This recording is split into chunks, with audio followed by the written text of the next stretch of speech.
Selam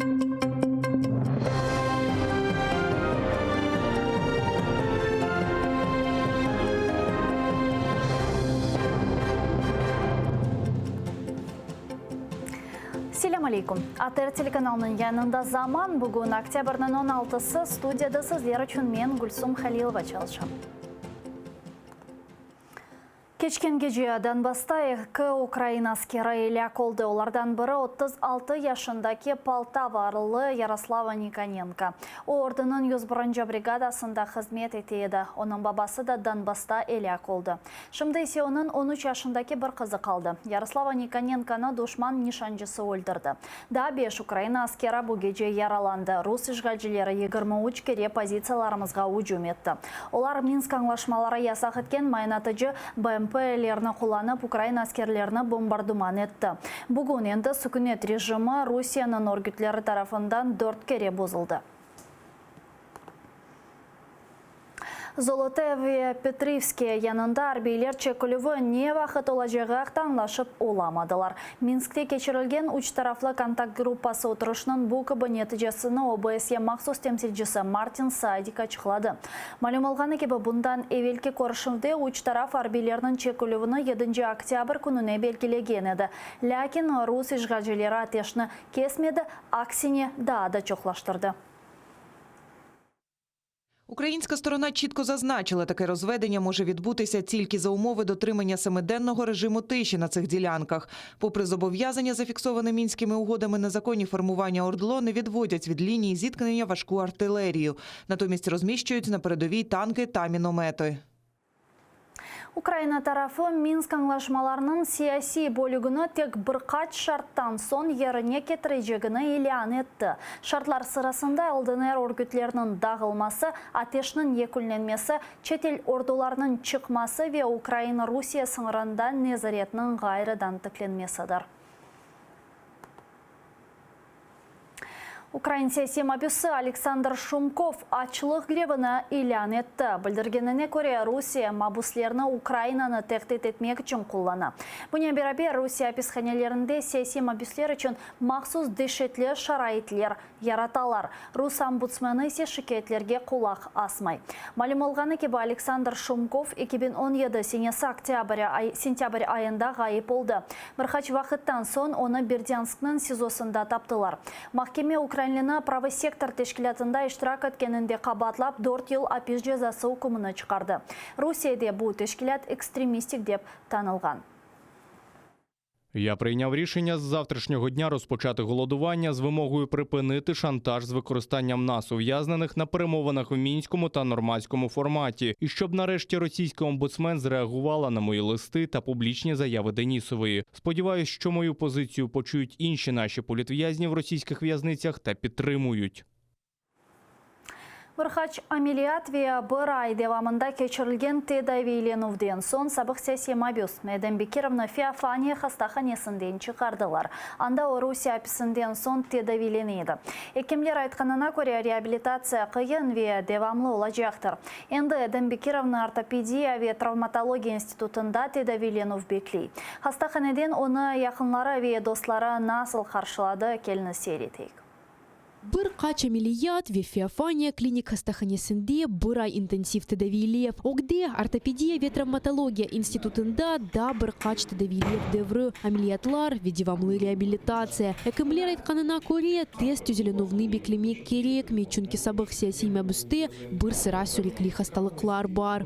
Загальний стан його краще порівняно із поступленням, але, на жаль, повинен бути ще досить довгий етап реабілітації, пов'язано із цукровим діабетом, із основним захворюванням, із ішемічною хворобою серця, із проблемами з нижніми кінцівками. Феофания хастаханесінде Дембекировның қаршыламаға оның якынлары ве достлары келді. Венде тедавиленувден сон оқ Қырымға сербест катналмасы орында күрешіджек. Планы такие, что еще на сегодняшний день 86 человек политзаключенных остались там. Будем все, что есть, знания, опыт, силы, возможности, на всех площадках будем пробивать, чтобы помочь, чтобы эти ребята тоже вернулись в свои семьи. Они незаслуженно сидят. чтобы они вернулись в свои семьи, к своим детям, могли воспитывать настоящих патриотов кримсько-татарського народу. Багато що зроблено за цей місяць і ще 14 днів. Багато що зробили. Дуже вдячні всім лікарям, всьому медичному персоналу. Настрій, ви знаєте, такий, що далі, щоб про Крим чули, що деокупація ще один крок до деокупації Криму пройшов. Чим більше ми будемо говорити про це, питання Криму піднімати на першу ланку і пройде деокупація Криму. Мы стараемся делать то, что можем, потому что кто служит народу, тот служит Всевышнему. У нас есть такая поговорка: «Халка хизмет еткен, хакка хизмет еткен». Агыр хаста олғаны дәмбі керамны жғал желер кечкен сене декабрінің 12-сінде Қырымның меморий сынырдая қалады. О бірінші группа сақаты. Шекер хасталығы бар, біраяғы кесілген бұна бақмадан, жғал желер оны патлатыжы алетлеріні ве қоршунларының сақлап ташмасында қабатлады. Қабатлав тарафы се оның апсте тұтылмасыны талап етіп, 9 ай ақмезжет сезосында тұтты. Надия Михайлова, Павло Олейник, Заман, АТР. Шикетлер қанаатлендірілмеді. Ишғалжылер қорыманда тұтылып терроризмде қабатланған үш Қырым татарынан ноябрь айына қадар аписте қалдырды. Сөз Рустем Амирусинов, Ескендер Абдулганиев, Арсен Абхаиров ақтакеті. Епісіні февраль айында тұттылар. Тақиқат енді екүнленді. Енді емайжылер дава материалларынан таныш олы башлады. Бүгінке махкеме топлашуы қапалы режимде кечірілді. Ожидаемо, что оставлены наши апелляционные жалобы без удовлетворения. В них мы указывали не только на нарушение национальных норм права, но также указали, что Россия нарушает международное право, что в соответствии с международным правом Россия должна признавать 4-ю Женевскую конвенцию, что в соответствии с многочисленными резолюциями Крым считается оккупированной территорией, а все граждане Украины, которые находятся здесь, подпадают под защиту 4-й Женевской конвенции. Это было все указано в апелляции, поддержано нашими подзащитными. Что совершение таких актов уголовного преследования наших подзащитных, как и многих других политзаключенных крымских татар, не что иное, как военные преступления. Абсурдное обвинение их в терроризме и то, что они могут совершить что-то даже не терроризм, а что-то такое нехорошее, это абсолютно все люди не согласятся с этим. Поэтому, сколько бы они ни пытались очернить нас, и обзывая нас террористами, это у них не получится. Қырым-татар халқының лидерінен Корышев үшін тарама пара жазалары ве апис. 16 октябрь күні 2014 сенесі сөзде үшінші майыздавасы бойынша Қырым-татарларны күтлеви шекілде тұтмаға башладылар. О вақыт олар меморий сыңырға Қырым-татар халқының лидері Мустафа Джемилевні қаршыламақ үшін шықты.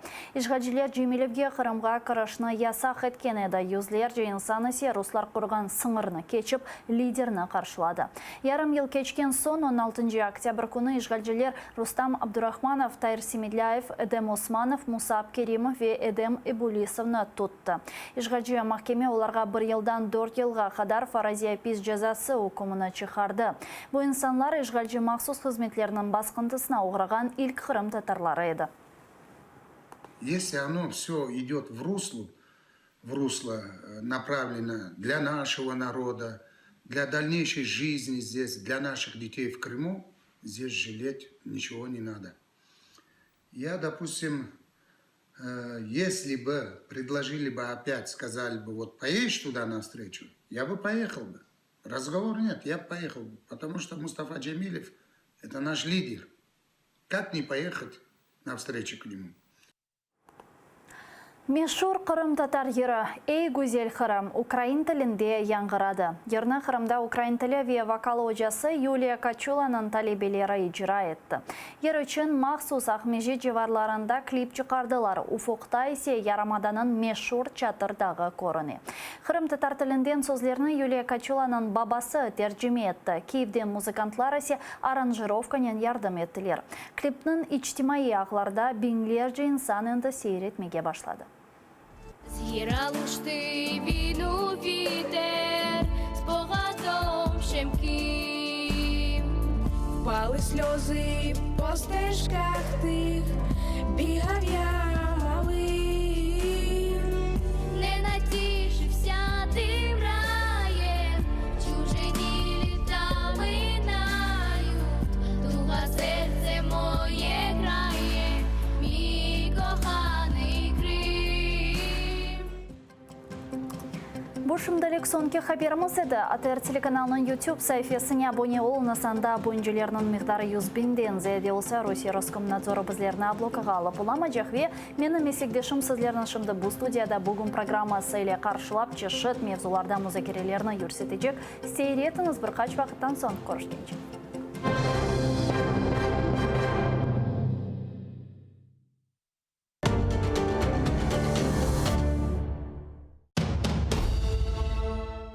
Как началось второе правление Менгли-Гирая хана? Какие новые территории он окончательно закрепил за своими потомками? И кто добровольно присягнул крымскому хану на верность? А главное, какую роль в его жизни сыграла ногайская княжна Нурсултан Мангытская? В конце 15 века в Крымском ханстве начинается настоящий строительный бум. Менгли-Гирай инвестирует деньги в строительство новых крепостей и восстанавливает старые, особенно на берегу реки Днепр. Об этом смотрите в программе «Алтын Девир» в новом цикле «История династии Гираев». В эту субботу, 19 октября, в 17:35 на телеканале АТР, 7-я серия. Менгли-Гирай. Хан-реформатор. Часть 4. Халқымыздың уста çalgıcısı, Қырымда нам қазанған артист,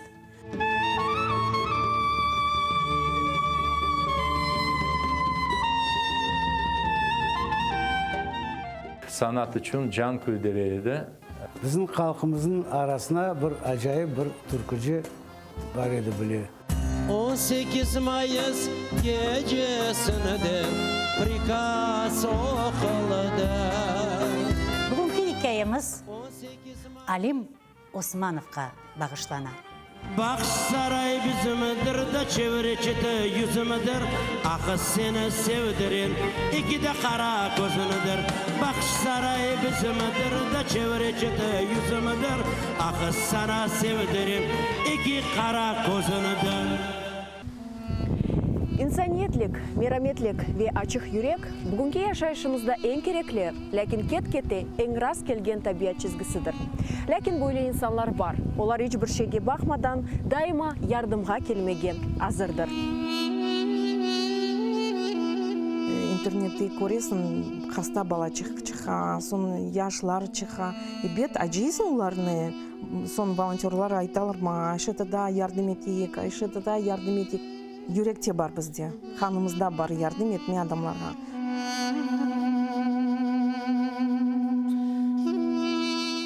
Адамлар бір кетіріп, ол ашларны олса, пара олса, бүтін язып, хорантаға алып кетейдік. Мелиайт, черепаха насыл? Бабаха. Малина насыл? Ахудут. Унамасы, аратығым, хайметтім, ефтихарым, ғорым, көк баяғым. Телімізні жойсақ, біз милеткі бұл өзімізні жойжамыз. Бізді бабамыз айта, чоқ чара бала тапын, біз ананин ярдым етежеміз. Не қадар чоқ олса, қадар яқшы. Да, не қадар чоқ олса, бізге яқшы. Яша жесір милеттім, бірлік олса, олыр бізде, әм келечек қызметтім.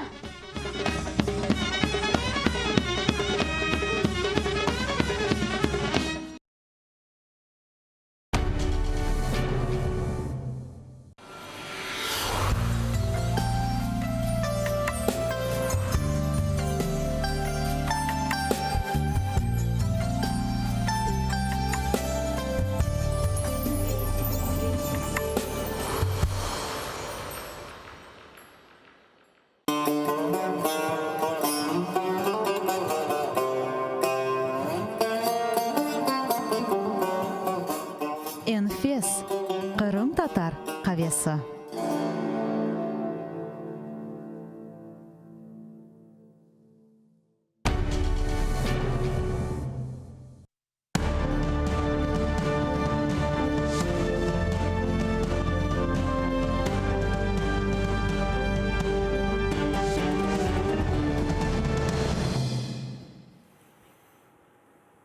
Доброе утро всем, кто свой день начинает с ЦТР. Сегодня в этой студии для вас буду работать я, Роман Спиридонов, и гость нашей студии, политический эксперт Иван Лозовой. Доброе утро. Добрый день.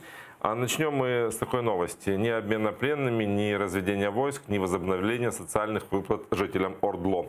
Участники трехсторонней контактной группы во время вчерашней встречи в Минске не смогли согласовать ключевые вопросы и досрочно покинули заседание. Информацию о провале встречи подтвердил спецпредставитель ОБСЕ на переговорах Мартин Сайдик. Камнем преткновения стало разведение сил в Петровском и Золотом, о котором договорились на прошлой встрече в Минске, но так и не реализовали из-за непрекращающихся обстрелов боевиков. Представитель российской стороны на переговорах в Минске Борис Грызлов поспешил обвинить Украину в срыве договоренности и заявил, что теперь встреча нормандской четверки снова под угрозой срыва. Позицию Украины по результатам вчерашней встречи в Минске озвучила пресс-секретарь Леонида Кучмы Дарка Оліфер. Попри зобов'язання, зафіксоване мінськими угодами, незаконні збройні формування Ордло не відводять від лінії зіткнення важку артилерію. Натомість розміщують на передовій танки та міномети. Виконання політичного блоку питань мінських угод є можливим виключно за умови виконання наступних пунктів.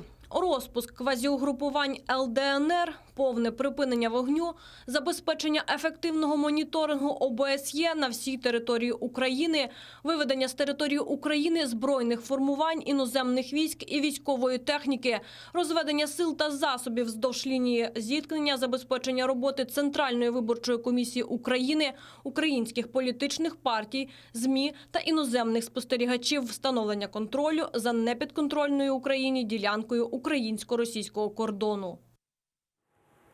Ну вот и в подтверждение той информации, что до сих пор не прекращаются обстрелы, приходит трагическая статистика с фронта. Только за прошлые сутки боевики 26 раз обстреляли наши позиции, 5 украинских военных было ранено и 2 бойца погибло. И стало известно имя одной из погибших на Донбассе. Это 36-летняя военная Ярослава Никоненко из Полтавской области. Об этом сообщает журналист и советник вице-премьера Дмитрия Кулебы Георгий Тихий на своей странице в Facebook. Она была убита снайпером и проходила службу в 101-й отдельной бригады охраны Генерального штаба. У нее была 13-летняя дочка осталась, и она была сама дочка убитого бойца АТО. Не кажется ли вам, что эти переговоры, которые так активизировались, о которых так много говорится, эти переговоры в Минске, эти надежды на нормандский формат, сегодня в тупике? Я думаю, вони спочатку були в тупику через те, що мирні переговори внаслідок збройного конфлікту відбуваються майже завжди внаслідок бойових дій. Хтось отримує перевагу, хтось програє, і тоді підписуються домовленості. Росія зацікавлена в тому, щоб на Донбасі, українському Донбасі, був так званий заморожений конфлікт. Бо це їхній клин внутрі, прямо в серце незалежної України, вони намагаються це весь час використовувати. Тому треба дивитися глибше на основні причини, чому є конфлікт, мотиви Росії, що хоче Путін, а не якісь тимчасові переговори, чи навіть тимчасові попередні домовленості про розведення військ. Ніякого толку з цього не буде, я переконаний. Ну, почему вы так считаете? На самом деле, кому выгоднее? Вернее, какая ситуация выгоднее? Такой вот конфликт тлеющий, с обстрелами, с погибшими, или же сценарий, который россияне одобрили, что проходят выборы, Донбасс, ну, скажем так, интегрируется в Украину, но при огромном влиянии самой России, и ее влияние, в том числе уже официальными каналами, распространяется на всю страну. Ну, правильно, але це те, що багато хто в Україні вважає капітуляцією. Якщо Україна вирішить просто здатися і погодитися на все те, що хоче Росія, то, безумовно, може наступити мир, але мир після капітуляції. Звісно, річ, Україна на це не піде. Це говорив і президент Зеленський, проти цього виступає суспільство, всі ветерани АТО.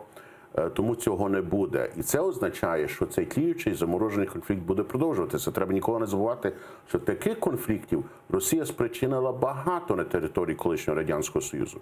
Це Нагорно-Карабах, це Абхазія і Південна Осетія в Грузії, і в Україні Донбас і Крим. Росія зацікавлена в цьому, бо це ще раз їх це досить примітивно і досить такою, я би сказав, жорстоко, але такою сьогодні є Росія. Це їхній клин, спосіб впливати і тиснути на ті країни, які стали незалежними. Я вас сейчас перебью. Мне подскажет, с нами на связи глава правления гражданской сети «Опора» Ольга Айвазовская. Ольга была представителем, участником так сказать, переговоров в Минске в 2016-2017 году, если не ошибаюсь. Доброе утро, Ольга. Доброго ранку.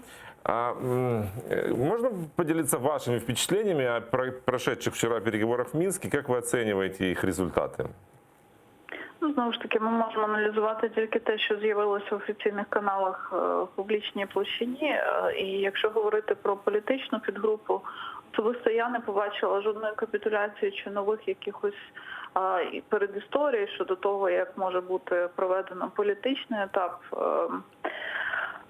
мирного врегулювання на Донбасі, тому що тези, які озвучувалися речницею Леоніда Даниловича Кучми Даркою Ліфер, свідчать про те, що є чітке розуміння, що вибори просто так організовувати не можна. Що якщо ми говоримо про міжнародні стандарти чи чесні і вільні вибори, а вони однакові для територій, на яких відбувається конфлікт, чи для регулярного виборчого процесу в цивільному середовищі, яке організовується, то все це було озвучено вчора і публічно оприлюднено, що повинні бути повернуті українські партії, засоби масової інформації, повинні бути створені умови для формування політичної волі в вільний спосіб, без тиску, погроз, залякування. І що передумови, які стосуються безпекового блоку, є найважливішими. Тому я насправді не бачу великої різниці в тезах і комунікації чи позиції української сторони порівняно з 16-18 роком, коли політичній підгрупі Україну представляла я. А смысл тогда было начинать этот разговор, начинать эти процессы возобновлять? Ну, очевидно, що питання формули Штайнмаєра – це та поступка, яку зробила Україна з метою все ж таки проведення зустрічі в нормандському форматі на найвищому рівні, яка була заблокована російською стороною з 2016 року, не більше і не менше. Але українська сторона не відступила в своїх позиціях щодо того, що політичний блок – це є наступним після безпекового. Тому це тактичний крок, який, звичайно, неякісно був прокомунікований суспільством, викликав значне протистояння і протидію, нерозуміння з боку окремих активних груп суспільних. І це велика помилка української влади. Але з точки зору проведення перемовного процесу, якихось поступальних або відступальних дій особисто я не бачу. Тобто тези, які озвучуються, вони повністю відповідають риториці і позиції, якої Україна притримувалася всі попередні роки перемовного процесу. Сможете ли вы прогнозировать, будет ли какой-то прогресс? Или это мы уперлись вот в то, к чему и пришли до того, как президент Зеленський став президентом? Ну, прогнози взагалі справа дуже невдячна, тому що ми чомусь розглядаємо конфлікт між Росією і Україною як якийсь локальний, дрібний, на який не впливають геополітичні процеси. Це насправді не так. І зараз, мені здається, українському суспільству і медіа треба більш уважно звернути увагу на події в Сирії. Тому що коли президент Трамп заявляє, що Російська Федерація буде сприяти там миротворенню і захищати в тому числі курдів, ну, ми розуміємо, що Європейський Союз зараз знаходиться в стані значного переляку, тому що будь-які протистояння в Сирії призведуть до збільшення кількості мігрантів, яких дуже не хоче Європейський Союз, і міграційну кризу, яку країни ЄС переживали протягом тривалого періоду часу, так чи інакше було зупинено. Але зараз може виникнути нова хвиля, і Росія активно цьому сприяє. Очевидно, що якщо Росія в Сирії буде виглядати миротворцем, то і країни ЄС будуть більш зловірливі з точки зору україно-російського конфлікту на території України. Тому це складна геополітична гра, яку ми не можемо оцінювати тільки з точки зору волі до перемовин чи поступок з боку української влади. Все набагато більш глобально. Спасибо вам большое. Это была глава правления гражданской сети «Опора» Ольга Айвазовская о переговорах Минской контактной группы. Как вы считаете, если прогресс и будет ли этот прогресс в переговорах? Ні. Ну, ми ж бачимо, війна триває 5 років, ніякого прогресу немає і не буде, допоки не буде вирішено питання протистояння сили. Не тільки військової. Спочатку, між іншим, декотрі колишні керманичі нашої держави взагалі-то правильно висловили думку про те, що Україна повинна не йти наступом військовим, особливо 3-4 роки тому, коли ми не були на це готові, напевно, сьогодні не дуже готові, але розбудувати свою економіку, стати багатою країною. І тоді жителі цього ОРДЛО, де напівбандитські формулювання там роблять, що хочуть, самі захочуть до нас повернутися. Як мінімум, це буде тиск на цю територію і спосіб їх повернути. Жаль, цього не дуже відбувається. Наша армія в значній мірі чи якійсь мірі відновлена. Але це також питання. Якби наше військо було 5 разів сильнішим, можете повірити, що будь-які переговори би проходили швидше. А поки що цього немає. Есть план «Б», о котором говорит министр иностранных дел Вадим Пристайко. Да, если минские переговоры зайдут в тупик, он озвучил этот план «Б». И давайте послушаем его интервью, как он объяснил, что такое этот план «Б». Я говорив, вже звертався до наших депутатів. Якщо вони серйозно до цього ставляться, тоді ми забираємо третину нашого бюджету із пенсій, зарплат, медичного страхування, переводимо це в мобілізацію в нашу армію і намагаємося захистити себе без мирного процесу. Ну, такое заявление Вадима Пристайко возмутило нардепа от Европейской солидарности, заместителя председателя Меджлиса Ахтема Чийгоза. В президентской фракции «Слуга народа» едва ли смогли внятно объяснить, что именно имел в виду министр. Давайте послушаем. Это прямой путь к відставці. Дійсно, дуже багато коштів йде на оборону, йде на армію, йде на захист нашого суверенітету. Але коли кошти не витрачати на свою армію, то тебе буде знищувати російська армія. Я протрактувала, що пан Пристайко пояснив позиції, які ми можемо обговорювати. Серед них зустріч у нормандському форматі і спроба не заморожувати конфлікт. Якщо ж є план «Б», і він тоді є у тому, аби збільшити видатки на оборону, на будівництво укріплень, закупівлю зброї, високосучасної, яка би переважала російську в рази, бо ми тоді готуємося до війни на роки, на десятиліття. Тоді давайте будемо це обговорювати. Я так прочитала слова пана Пристайка. Як вам такий план, да? Хороший план, але немає жодної потреби брати гроші в пенсіонерів чи в освіти, в науки. Треба просто припинити красти. Як ми бачимо зараз конфлікт по Приватбанку, йдеться і не тільки по ньому. Постійні скандали корупційні в Україні показують, що у нас розкрадаються, розтрінкуються мільярди, десятки мільярдів доларів. Якщо це припинити, появляються гроші для того, щоб посилити нашу армію двічі-тричі. В цьому принципі я підтримую пана Пристайка. В будь-якому випадку нас виходу немає на найближчі роки, хіба щось надзвичайно станеться в самій Росії. Ми мусимо мати ще сильнішу армію, набагато сильнішою, без виходу. Це питання. Ну, армія, ви вважаєте, зможе вирішити цей конфлікт? Вона буде впливати на переговори точно і може вирішити конфлікт. Простий сценарій. Путін завтра, дай Боже, дихає свій останній подих. Він смертна людина, все може бути з природних причин. Що відбувається в Росії? А допустимо, там внутрішній катаклізм. Ми зможемо використати цю нагоду, прийти до наших опонентів, наших ворогів, які стріляють на нас сьогодні, і сказати: шановні, Москва зараз вам не дає наказів, там керівництва немає. Як під час ХКЧП, це абсолютно реально. Ми зараз йдемо до вас силою, ви можете або загинути, або здати назад нашу територію.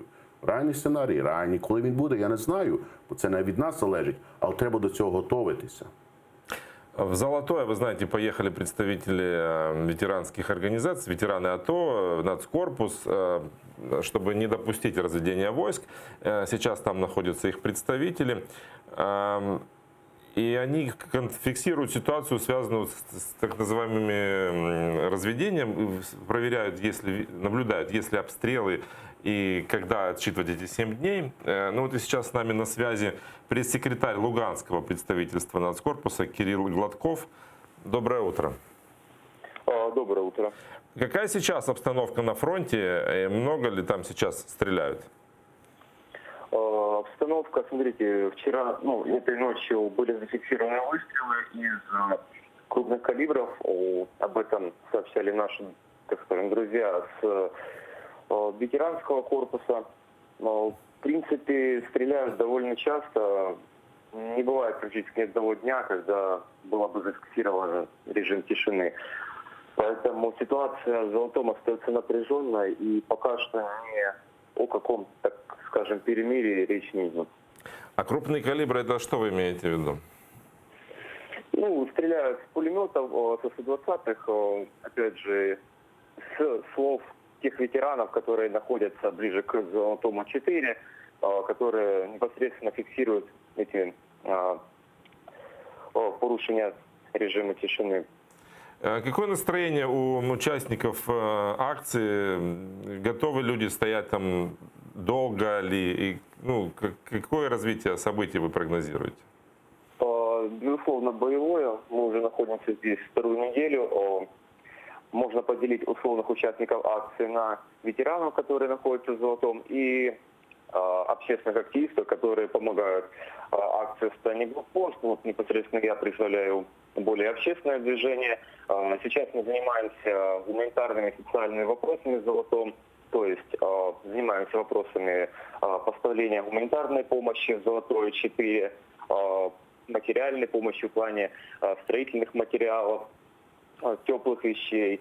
Сейчас ведется работа также с налаживанием контактами с местными активистами, с общественными организациями.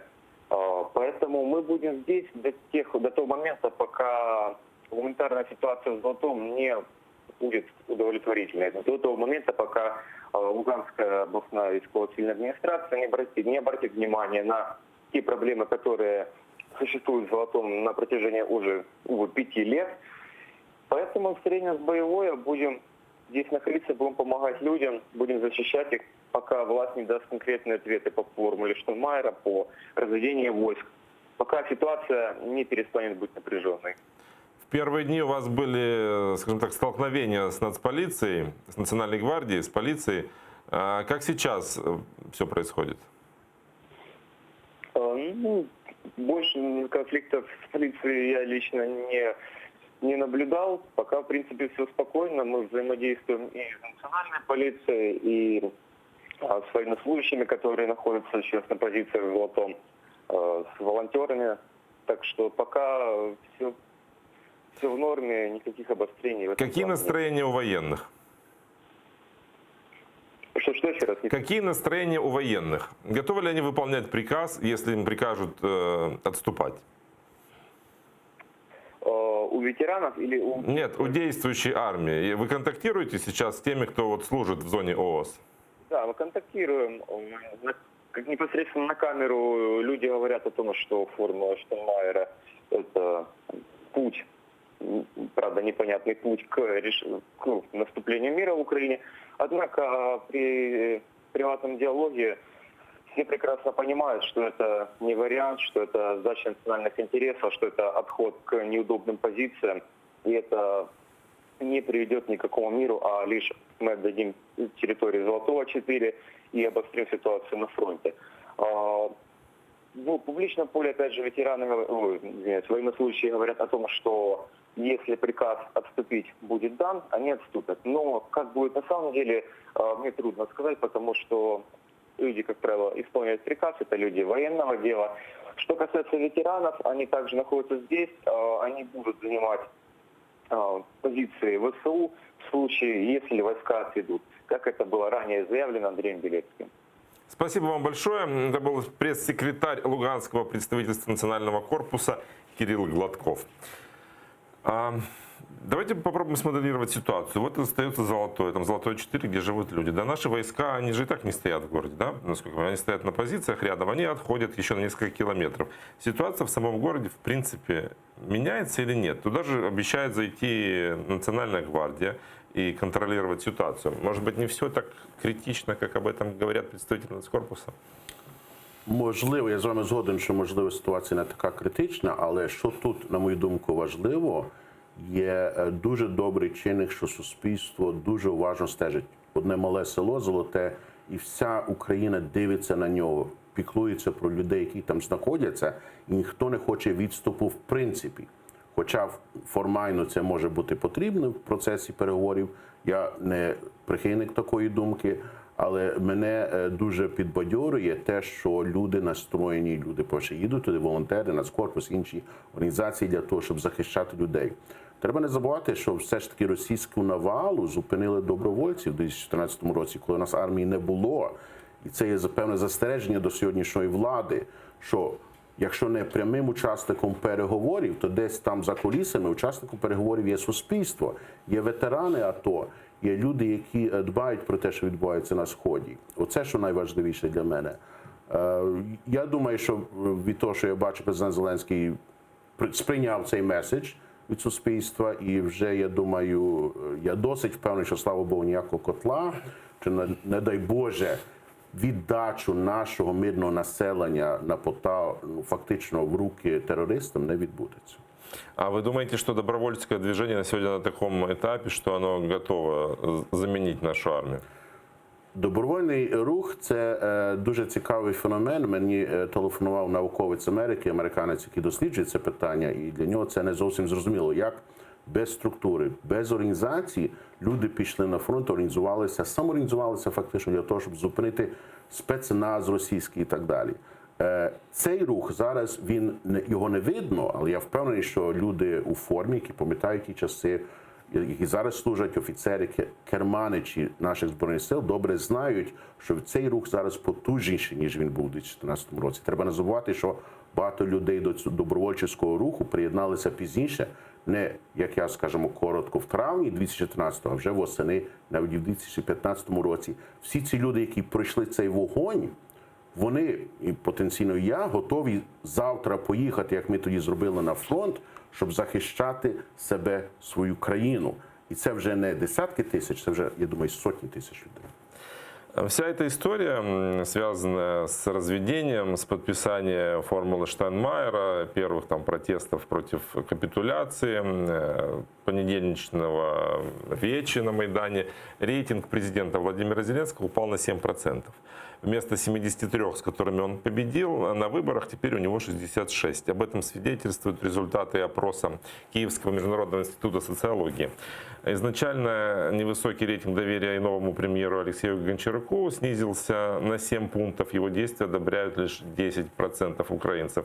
В чем, вы считаете, причина падения популярности нової власті? Відносно президента Зеленського, я вважаю, що це причина в тому, що президент Зеленський поставив дуже амбітну мету.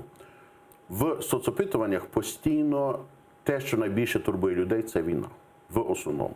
На другому місці недалеко позаду йде корупція, тоді вже далі інші питання. Тарифи, там, освіта, наука і так далі.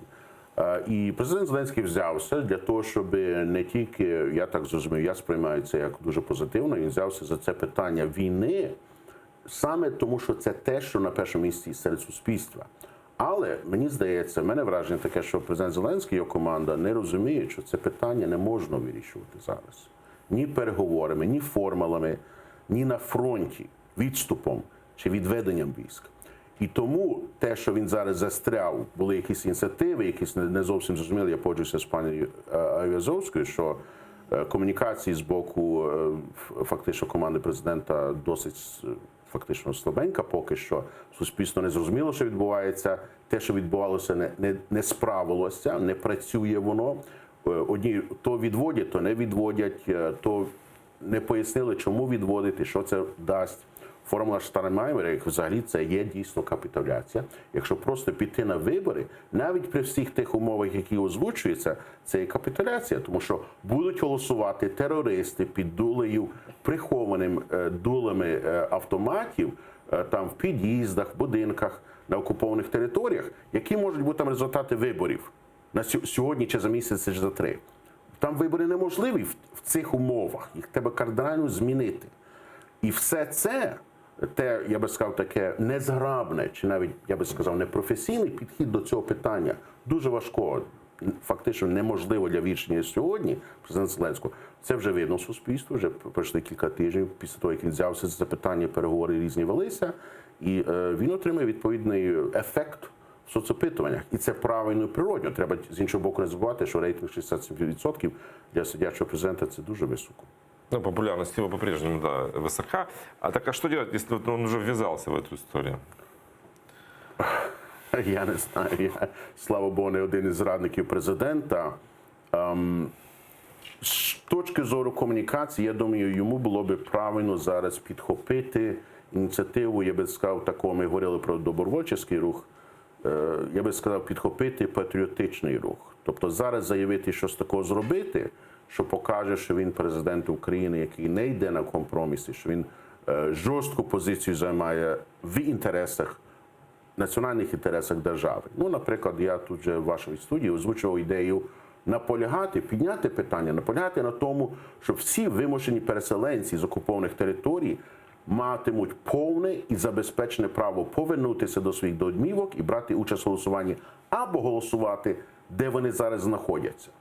Чомусь ніхто цього не озвучує. У нас с нами на связи политический эксперт Владимир Фисенко. Доброе утро. Доброе утро. Мы тут обсуждаем ситуацию с рейтингом, который недавно опубликовали, и по его результатам видно, что у президента падает популярность. Что Владимир Зеленский делает не так? Первое, что надо иметь в виду, популярность.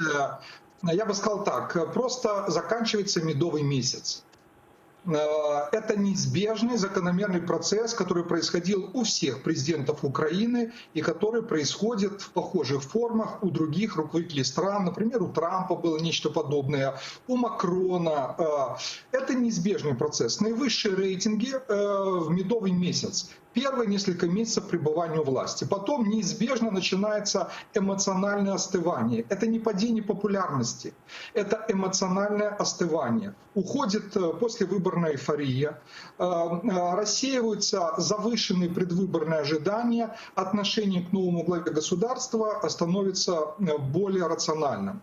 Вот я думаю, что правильно, корректно использовать термин «некоторое снижение рейтингов», естественно и закономерно. Это неизбежный процесс. Падение, например, вот было у Порошенко в 2015 году. Вот там было очень серьезное падение, связанное с коммунальными тарифами. И сейчас для президента Зеленского, на мой взгляд, наибольшие риски, связанные прежде всего с социальными проблемами. Это та же самая тарифная проблема, потому что были ожидания по поводу снижения тарифов. Второй фактор, который уже сейчас, на мой взгляд, влияет на некоторое снижение рейтингов как дополнительный фактор, это дискуссия по поводу приватизации земли. Здесь есть немало противников, они давно существовали. И, конечно же, вот этот фактор, критическое отношение к идее приватизации земли, это тоже может снижать рейтинг Зеленского. Но и эмоции по поводу мирного регулирования, они тоже, конечно же, оказывают некоторое воздействие. Думаю, не главный фактор. Я приведу, кстати, цифру, которую мало цитируют сейчас. Она очень важна и показательна.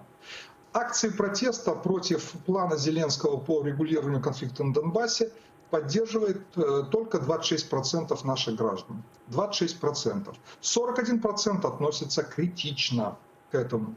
Это как раз сторонники Зеленского. Еще 30% колеблются. Вот на тех, кто колеблется, надо обращать внимание, с ними надо работать, говорить по поводу вот разных стереотипов или каких-то опасений, негативных ожиданий. Вот здесь нужна активная коммуникация. Мы уже наблюдаем тенденции, связанные с вопросом о земле. Да? Большинство украинцев эту идею не поддерживают приватизацию, продажу. Критически растет масса тех, кто критически настроен к его инициативам на Донбассе. Про тарифы мы тоже не слышим какой-то четкой... Скажу, вы говорите, критически нарастет. Нет нарастания. Я просто очень активно слежу за социологией, ну, собственно, это моя профессиональная работа. Как было четверть населения против любых соглашений с Россией, любых урегулирований, так и сейчас. Вот я говорю, против предложения Зеленского по мирному урегулированию на Донбассе 26% населения. Для сравнения, в 2014-2015 году таких было около трети населения. Поэтому вот вы говорите, критически нарастет. Нет критического нарастания. Более того, мне кажется, что вот этот пресс-марафон Зеленского, а также его видеообращения, они сыграли определенную позитивную роль. Всех они не переубедят, и переубедить невозможно. Часть противников Зеленского, тех, кто голосовал против него, тех, кто категорически против любых соглашений, подчеркивают это слово, любых соглашений по Донбассу, они не слышат и не будут слышать Зеленского. Поэтому надо обращаться к тем, кто колеблется, кто не понимает, что такое формула Штайнмайера, когда и как она может быть использована, почему и для чего происходит отвод войск на Донбассе. Подчеркивать, что отвод с обеих сторон происходит, а не только украинской стороной. Что территории, откуда отходят войска, только на 1 километр, они остаются под украинским контролем, украинской юрисдикцией. Вот о таких вещах надо говорить, точно так же, как вот правильно было сказано, потому что это давняя украинская позиция. Она официально заявлена на переговорах в Минске о том, что в выборах должны участвовать вынужденно перемещенные лица, так называемые переселенцы. Вопрос, как это сделать, какая должна быть процедура. Вот надо говорить о том, какая позиция по выборам. Она, кстати, обозначена в украинском законе и так далее. Поэтому вот здесь нужна активная разъяснительная работа. А нарастание, как вы говорите, критической массы противников, этого не происходит. И тем не менее, ситуация с тарифами не очень-то понятна. Чего нам ждать? Население не очень поддерживает идею продажи земли. То есть все инициативы, скажем так, вызывают какой-то резонанс в обществе. Вы как можете ли вы спрогнозировать дальнейший рост или падение популярности президента в этой ситуации? Правильно ли он шаги делает, чтобы рейтинг свой поддерживать? Смотрите, вот он действует правильно, как государственный деятель, который думает о будущем. Он думает не о рейтингах, а о будущем. Вот здесь я его поддерживаю. Это давно известная истина. Ты должен свой потенциал, капитал популярности обратить в пользу тех решений, по которым, может быть, нет нужной поддержки, но ты своей популярностью должен их поддержать. Например, по вопросу приватизации земли. Я думаю, что здесь надо сейчас просто искать такую форму закона, потому что представленный закон не очень совершенный, мягко говоря, не очень совершенный, который бы действительно удовлетворил и собственников паев, и фермеров. К каждой целевой группе надо обращаться отдельно. Вот критическое отношение к приватизации земли – это такой, я бы сказал, негативный психологический стереотип. С этим стереотипом надо работать аккуратно. Да, ну вот по миру точно такая же ситуация. Ведь мира хотят абсолютное большинство украинцев. Но есть и опасения, что может быть мир только на российских условиях. Вот здесь нужна активная разъяснительная работа. Поэтому нужно не бояться непопулярных решений. Вот по тарифам. По тарифам действительно нужна более четкая позиция. Здесь должно работать правительство. И, наверное, полностью отказаться от того, что произошло за последние несколько лет, правительство Гончарука не сможет. Поэтому вот, необходима, наверное, коррекция тарифов, некоторых снижения. Я думаю, даже это население оценит. Но при этом нужна активная разъяснительная работа, что там, в силу различных экономических причин и обязательств перед Международным фондом, с которым мы сейчас неизбежно должны сотрудничать, отказаться полностью от высоких тарифов мы сейчас не можем. Акцент должен быть сделан на другое, на системное, постепенное повышение зарплат и пенсий. Спасибо вам большое за то, что нашли время пообщаться с нами. Это был Владимир Фисенко, политический эксперт. Согласны ли вы с оценкой Владимира Фисенко о том, что президент делает все правильно, не обращая внимания на рейтинги? Перше, я абсолютно не згоден, що президент Зеленський не звертає увагу на результати соцопитування. Я вважаю, навпаки, він керується соцопитуваннями. І, можливо, це правильно, бо він, як представник народу, повинен відображати і робити те, що люди хочуть. Це перше. Друге, абсолютно не згоден з тим, тому що навіщо президенту Зеленському в перші місяці свого президентства братися за війну і мир? Це найважче питання, яке стоїть перед Україною. Його вирішити за кілька тижнів – це навіть не те, що нелогічно, це взагалі абсурдно. Але він взявся.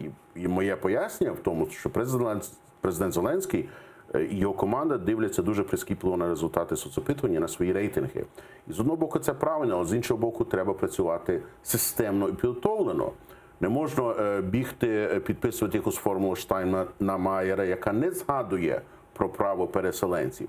А де в риториці президента згадка про Крим? Чому ми говоримо тільки про Донбас, а забуваємо про Крим? Зараз виник давайте будем объективными. маленький рух, Он про називається... Крым говорил несколько раз и говорил, что попытается тему Крыма и Донбасса связать во время переговоров на нормандском формате. Так, але він цього не робить. І зараз виник вже еще даже непонятно, будет ли этот нормандский формат. Ну, треба зробити, щоб було зрозуміло. Вже виник такий стихійний громадський рух, він поки що маленький, називається «Спочатку Крим». Що спочатку Крим, а тоді Донбас.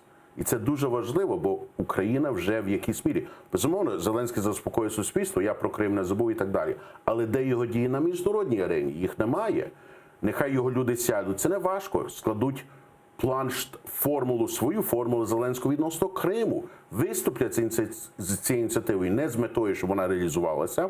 Там питання неможливо реалізувати зараз, але повернути увагу до цього питання, до Криму. Ну, на самом деле, про Крым он говорил не только в этом контексте. Еще было заявление на экономическом форуме ЕС, Ялтинском, где он говорил, что встреча с Трампом может этот вопрос кардинально изменить. Але не підняв під час зустрічі з Трампом. И Россия уже заявила, да, что вопрос Крыма для нее закрыт навсегда. И подниматься в... Ми не можемо погоджуватися на це. Хорошо, тогда что делать? Вот вы говорите, что нельзя сейчас было браться за этот вопрос, что это очень быстротечный процесс, неподготовленный. А что делать? Как этот вопрос? Дуже просто. Я вчора повернувся із Великої Писарівки. Це район Сумської області, який районний центр, здається, 6 кілометрів знаходиться від кордону з Росією. В жахливому, занедбаному стані. Дороги жахливі, люди відчувають себе покинутими. Зарплати медикам не платяться з липня. Треба взяти гроші. Це невеликі гроші, які зараз є в Україні. Їх не треба шукати. І кинути на прифронтові території. Не тільки на лінії зіткнення, а також в таких прикордонних територіях, як в Сумській області. І показати тоді це, висвітлювати публічно. Бачите, що Україна робить для своїх людей. Бо, наприклад, в Сумській області всі знають, що дороги з другого боку кордону в Росії кращі, ніж в нас. Це недопустимо.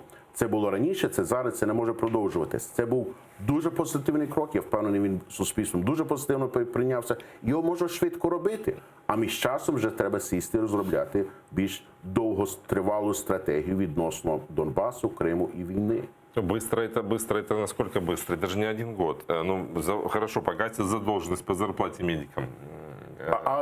Асфальт можна туди вивезти і вже почати асфальтувати дороги, які жахливі. Донбас вернеться?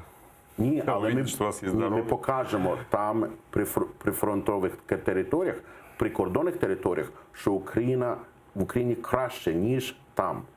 Ми покажемо навпаки. Бо ви повинні розуміти, ми зараз показуємо, що ми не дбаємо про своїх людей. Трошки на Донбасі, зокрема в Донецькій області, відбувалася реконструкція. Але вона слабенька. Це мізер порівняння того, що ми можемо і повинні зробити. Це невелика територія для України. Але гроші треба кидати туди, в першу чергу. Це може зробити швидко. $1 мільярд. Знаєте, що $1 мільярд може зробити на прифронтових територіях, якщо стежити за цим і без корупції. Це буде фантастика. І це буде заявка на весь світ, і головне, що нашим громадянам, особливо тих, бо все ж таки на тому боці, на окупованих територіях є щирі патріоти, що ми про них не забули, ми про вас дбаємо, ми готові за вас піклуватися. Но экономическое развитие Украины – это перспектива не одного года, а даже не одного десятилетия. А за это время ментальная пропасть между нашей территорией, которая разделена, и неподконтрольной территорией, растет ментальна пропасть між людьми. Абсолютно. І вона зараз величезна. Я часто спілкуюся напряму там через Фейсбук з жителями на окупованих територіях. Це жахливо, що з цими людьми зробило. Тому я би не приховував той факт, що Україна мусить ще до виборів провести там повне переінформування місцевого населення. Що це означає? Це означає, що з нашого боку дуже інтенсивно днями, тижнями, місяцями повинні приїжджати учасники АТО, наші культурні діячі, і говорити з людьми, пояснювати їм, знову нав'язувати, що це Україна, бо їх просто обмили мізки. На этом мы вынуждены закончить наш разговор. Политический эксперт Иван Лозовой был гостем нашей студии. Через несколько минут в эфире АТР информационный выпуск «Замат» с Олесей Галыч. Не переключайте и подписывайтесь на наш YouTube-канал. Спасибо.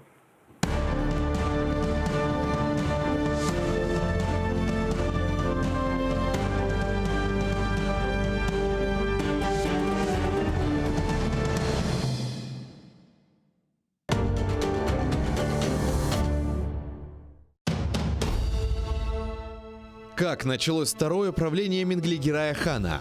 Какие новые территории он окончательно закрепил за своими потомками? И кто добровольно присягнул крымскому хану на верность? А главное, какую роль в его жизни сыграла ногайская княжна Нурсултан Мангытская? В конце 15 века в Крымском ханстве начинается настоящий строительный бум. Менглигерай инвестирует деньги в строительство новых крепостей и восстанавливает старые, особенно на берегу реки Днепр. Об этом смотрите в программе «Алтын Девир» в новом цикле «История династии Гераев». В эту субботу, 19 октября, в 17:35 на телеканале АТР, 7-я серия. Менглигерай. Хан-реформатор. Часть 4.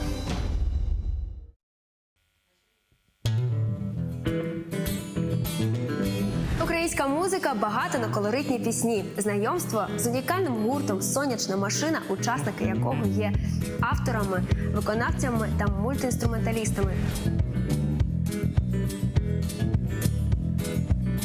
Все це ви побачите в ефірі Джангл Студіо на телеканалі АТР вже цієї неділі о 19:30. Yemek isterken tarlalar erekler erekler layık görsen men yanımda kalayım kalayım yemek isterken tarlalar erekler erekler layık görsen men yanımda kalayım kalayım. В январе-апреле 1988 года массовые демонстрации крымских татар продолжались. Они прошли в Абинске Краснодарского края, в Ташкенте, Бекабаде, Самарканде, Алмазаре, Янгиюле, Алмалыке Узбекской ССР, в Симферополе, в Новороссийске. Требования демонстрантов оставались неизменными. Возвращение крымских татар на родину, восстановление автономии, освобождение политзаключенных крымских татар. Представители власти всячески пытались противодействовать таким мероприятиям, однако остановить выступление крымских татар было уже практически невозможно. Продолжаем вспоминать события переломного в истории крымских татар 1988 года в осеннем цикле программы «Тарих Седасы» с Гульнарой Бекировой. Смотрите в воскресенье, 20 октября, в 18:00 на телеканале АТР.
Фес. Кырым татар кавесы.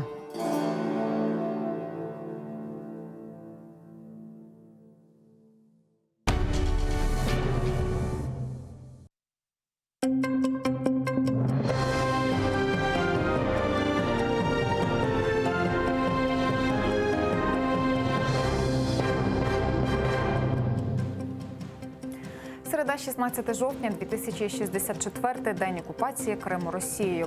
9:00 в Україні. В ефірі інформаційна служба «Замам». Я Олеся Галич. Доброго ранку. Стало відомо ім'я загиблої на Донбасі напередодні військової. Це 36-річна Ярослава Никоненко з Полтавщини. Вона проходила службу в 101-й бригаді. Її батько теж загинув на Донбасі. У неї залишилась 13-річна донька. В Ярославу Никоненко поцілив ворожий снайпер. Загалом минулої доби на Донбасі загинуло 2 українських військових. Ще 5 отримали поранення та бойові травми. Проросійські найманці 26 разів відкривали вогонь. Гатили із заборонених мінськими угодами мінометів, БМП, гранатометів різних систем та стрілецької зброї. За даними спостерігачів, особливо активними були ворожі снайпери. Сьогодні режим припинення вогню збройні формування Російської Федерації та бойовики порушили вже 4 рази.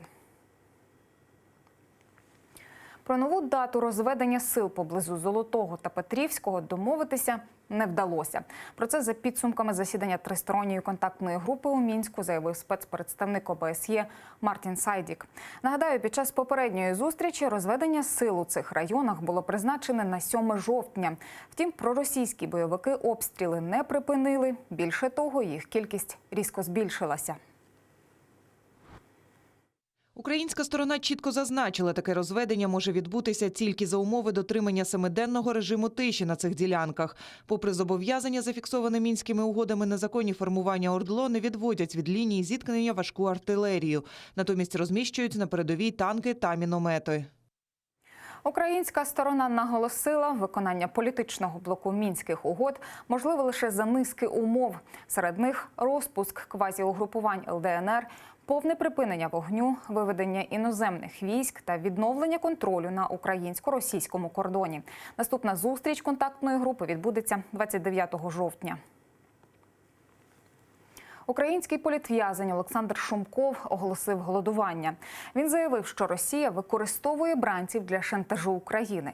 Крім того, у в'язницях для українців створюють нелюдські умови, а російська омбудсменка на скарги не реагує. Нагадаю, Олександр Шумков зник у вересні 2017-го. Згодом його знайшли у СІЗО російського Брянська. Суд засудив українця до 4 років ув'язнення за участь у правому секторі. В Росії він визнаний екстремістською організацією. Я прийняв рішення з завтрашнього дня розпочати голодування з вимогою припинити шантаж з використанням нас, ув'язнених, на перемовинах в мінському та нормандському форматі. І щоб нарешті російська омбудсмен зреагувала на мої листи та публічні заяви Денісової. Сподіваюсь, що мою позицію почують інші наші політв'язні в російських в'язницях та підтримують. Понад місяць на лікарняному ліжку та кілька операцій. Колишнього політбранця Едема Бакірова виписали з лікарні Феофанія. Там він відновлювався після російського полону. Вітали його з завершенням першого етапу лікування і наші журналісти. Як це було? Далі у сюжеті. Позаду низка операцій та місяць інтенсивного лікування у клінічній лікарні Феофанія. Попереду ще кілька етапів відновлення в Інституті ортопедії і травматології, операції та довгий період реабілітації. За словами медиків, чекати швидкого зцілення не варто, адже колишній політв'язень має низку хронічних захворювань. Загальний стан його краще порівняно із поступленням, але, на жаль, повинен бути ще досить довгий етап реабілітації, пов'язаний із цукровим діабетом, із основним захворюванням, із ішемічною хворобою серця, із проблемами з нижніми кінцівками. Зустрічати з Феофанії Едема Бакірова прийшли ті, хто найважче переживав його полон – рідні та друзі. Уже планують, як після одужання далі боротиметься за те, щоб вільно повернутися до рідної домівки – Криму. Плани такі, що ще в наших на сьогоднішній день 86 чоловік политзаключених залишились там. Будем все, что есть, знания, опыт, силы, возможности, на всех площадках будем пробивать, чтобы помочь, чтобы эти ребята тоже вернулись в свои семьи. Они незаслуженно сидят. чтобы они вернулись в свои семьи, к своим детям, могли воспитывать настоящих патриотов кримсько-татарського народу. Багато що зроблено за цей місяць і ще 14 днів, багато що зробили. Дуже вдячні всім лікарям, всьому медичному персоналу. Настрій, ви знаєте, такий, що далі, щоб про Крим чули, що деокупація ще один крок до деокупації Криму пройшов. Чим більше ми будемо говорити про це, питання Криму піднімати на першу ланку і пройде деокупація Криму. Ми стараємося делать то, что можем, потому что кто служит народу, тот служит Всевышнему. У нас есть такая поговорка «Халка хазмет еткен, хакка хазмет еткен». Тяжкохворого Едема Бекірова окупанти затримали на адмінмежі з Кримом 12 грудня минулого року. Він інвалід першої групи, хворий на цукровий діабет і у нього ампутована нога. Попри це, окупаційні судді закидали йому зберігання і перевезення вибухонебезпечних речовин та патронів, а сторона обвинувачення наполягала на триманні його під вартою. Надія Михайлова, Павло Олійник, Заман, АТР.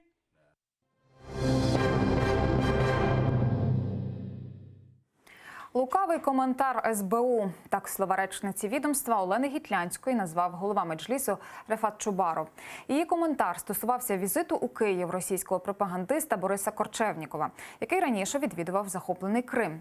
Ба більше 2014-го він отримав орден за, цитую, «високий професіоналізм та об'єктивність у висвітленні подій у Республіці Крим». Як заявила пані Гітлянська, у Корчевнікова скоріш не було заборони на в'їзд, тому його і пустили в Україну. Рефат Чубаров вважає подібні виправдовування недоречними, адже відвідування окупованого Криму з метою заподіяння шкоди інтересам держави передбачає позбавлення волі від 3 років. Борис Корчевніков незаконно відвідував тимчасово окуповану територію Криму. Зафіксувати цей злочин для спецслужб не представляло ніяких труднощів. Якщо це не було зроблено, то це ще одне питання до спецслужб. А якщо фіксація вчиненого Борисом Корчевніковим злочину була, то чому його не заарештували при в'їзді і перебуванні в Україні? Борис Корчевніков – ведучий телеканалу «Росія-1» та гендиректор російського телеканалу «Спас». Він взяв участь у фестивалі православного кіно, організованого Українською православною церквою Московського патріархату. Він проходив у Києві з 7 до 10 жовтня. Облави, штрафи і умовні терміни за зустріч із лідером. 16 жовтня 2014 року почалися масові затримання кримських татар у так званій справі 3 травня. Тоді вони вийшли на адмінмежу, щоб зустріти лідера кримсько-татарського народу Мустафу Джемілєва. Окупанти заборонили йому в'їзд на батьківщину. Відтак сотні людей прорвали кордон росіян і пішли на зустріч лідеру. За півроку, 16 жовтня, затримали Рустама Абдурахманова, Таїра Смедляєва, Едема Османова, Мосу Абкерімова, Едема Ебулісова. А потім засудили умовно від року до 4. Вони одні з перших, які потрапили під приціл російських спецслужб в окупованому Криму. Если оно все идет в русло направлено для нашего народа, для дальнейшей жизни здесь, для наших детей в Крыму, здесь жалеть ничего не надо. Я, допустим, если бы предложили бы опять, сказали бы, вот поедешь туда навстречу, я бы поехал бы. Разговора нет, я бы поехал бы, потому что Мустафа Джемилев – это наш лидер. Как не поехать навстречу к нему? «Мій прекрасний Крим» – відома кримсько-татарська народна пісня залунала українською. Виконали пісню учні-викладачки вокалу і української мови з Криму Юлії Качули. Спеціально зняли кліп на околицях Симферополя, звідки на горизонті проглядається один із найвідоміших краєвидів півострова – гора Чатирдах. З кримсько-татарської слова переклав батько Юлії Качули, а музиканти з Києва зробили аранжування. За кілька годин після викладення кліпу в мережу його переглянули більше 1000 людей. Згірали ж ти війну вітер з богатом щемким. Впали сльози по стежках тих, бігав я малим. Не натішився тим раєм, чужині літа минають, туга серце моє.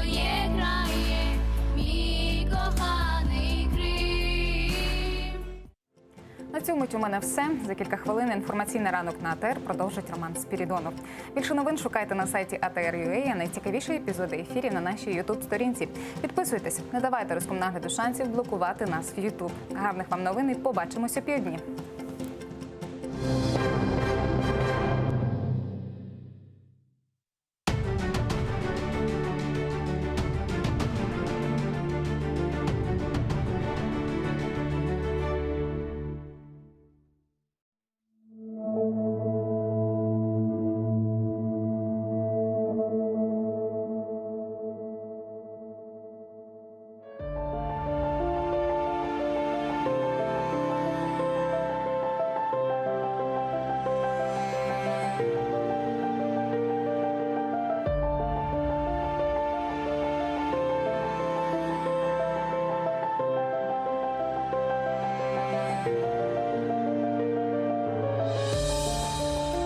Эршеге рахмен, бұршеге бақмадан, қыш бітер бір күн, векелер бар, гүрлешір бақчалар, филислер бостан, эршеге рахмен, бұршеге бақмадан.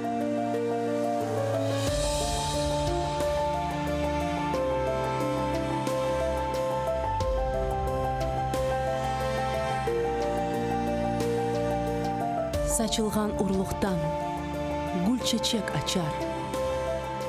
Алыныр берекет азиз топрақтан. Эршеге рахмен, біршеге бақмадан. Бадем, нар, ләлелер, гүзеллік сачар. Сүсленір, жанланыр, эп яшар ватан. Эршеге рахмен, біршеге бақмадан.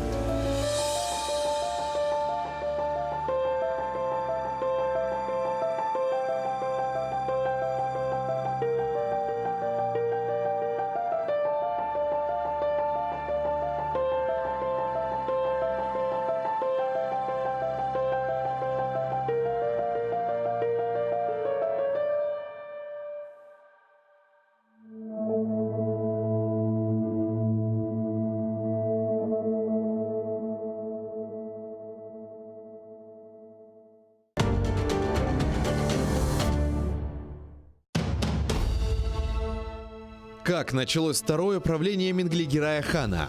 Какие новые территории он окончательно закрепил за своими потомками? И кто добровольно присягнул крымскому хану на верность? А главное, какую роль в его жизни сыграла ногайская княжна Нурсултан Мангытская?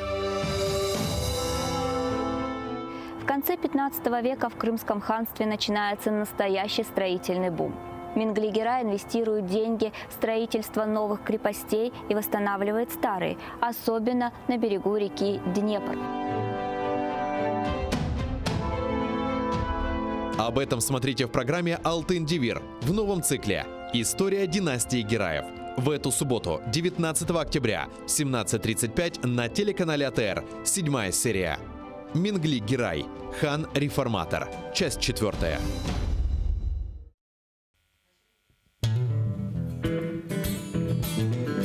Українська музика багата на колоритні пісні. Знайомство з унікальним гуртом «Сонячна машина», учасники якого є авторами, виконавцями та мультиінструменталістами.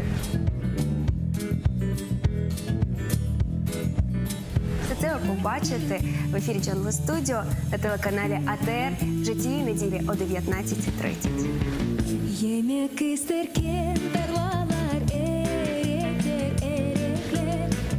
Layık görsen men yanımda kalayım kalayım. Yemek isterken tarlalar erekler erekler. Layık görsen men yanımda kalayım kalayım.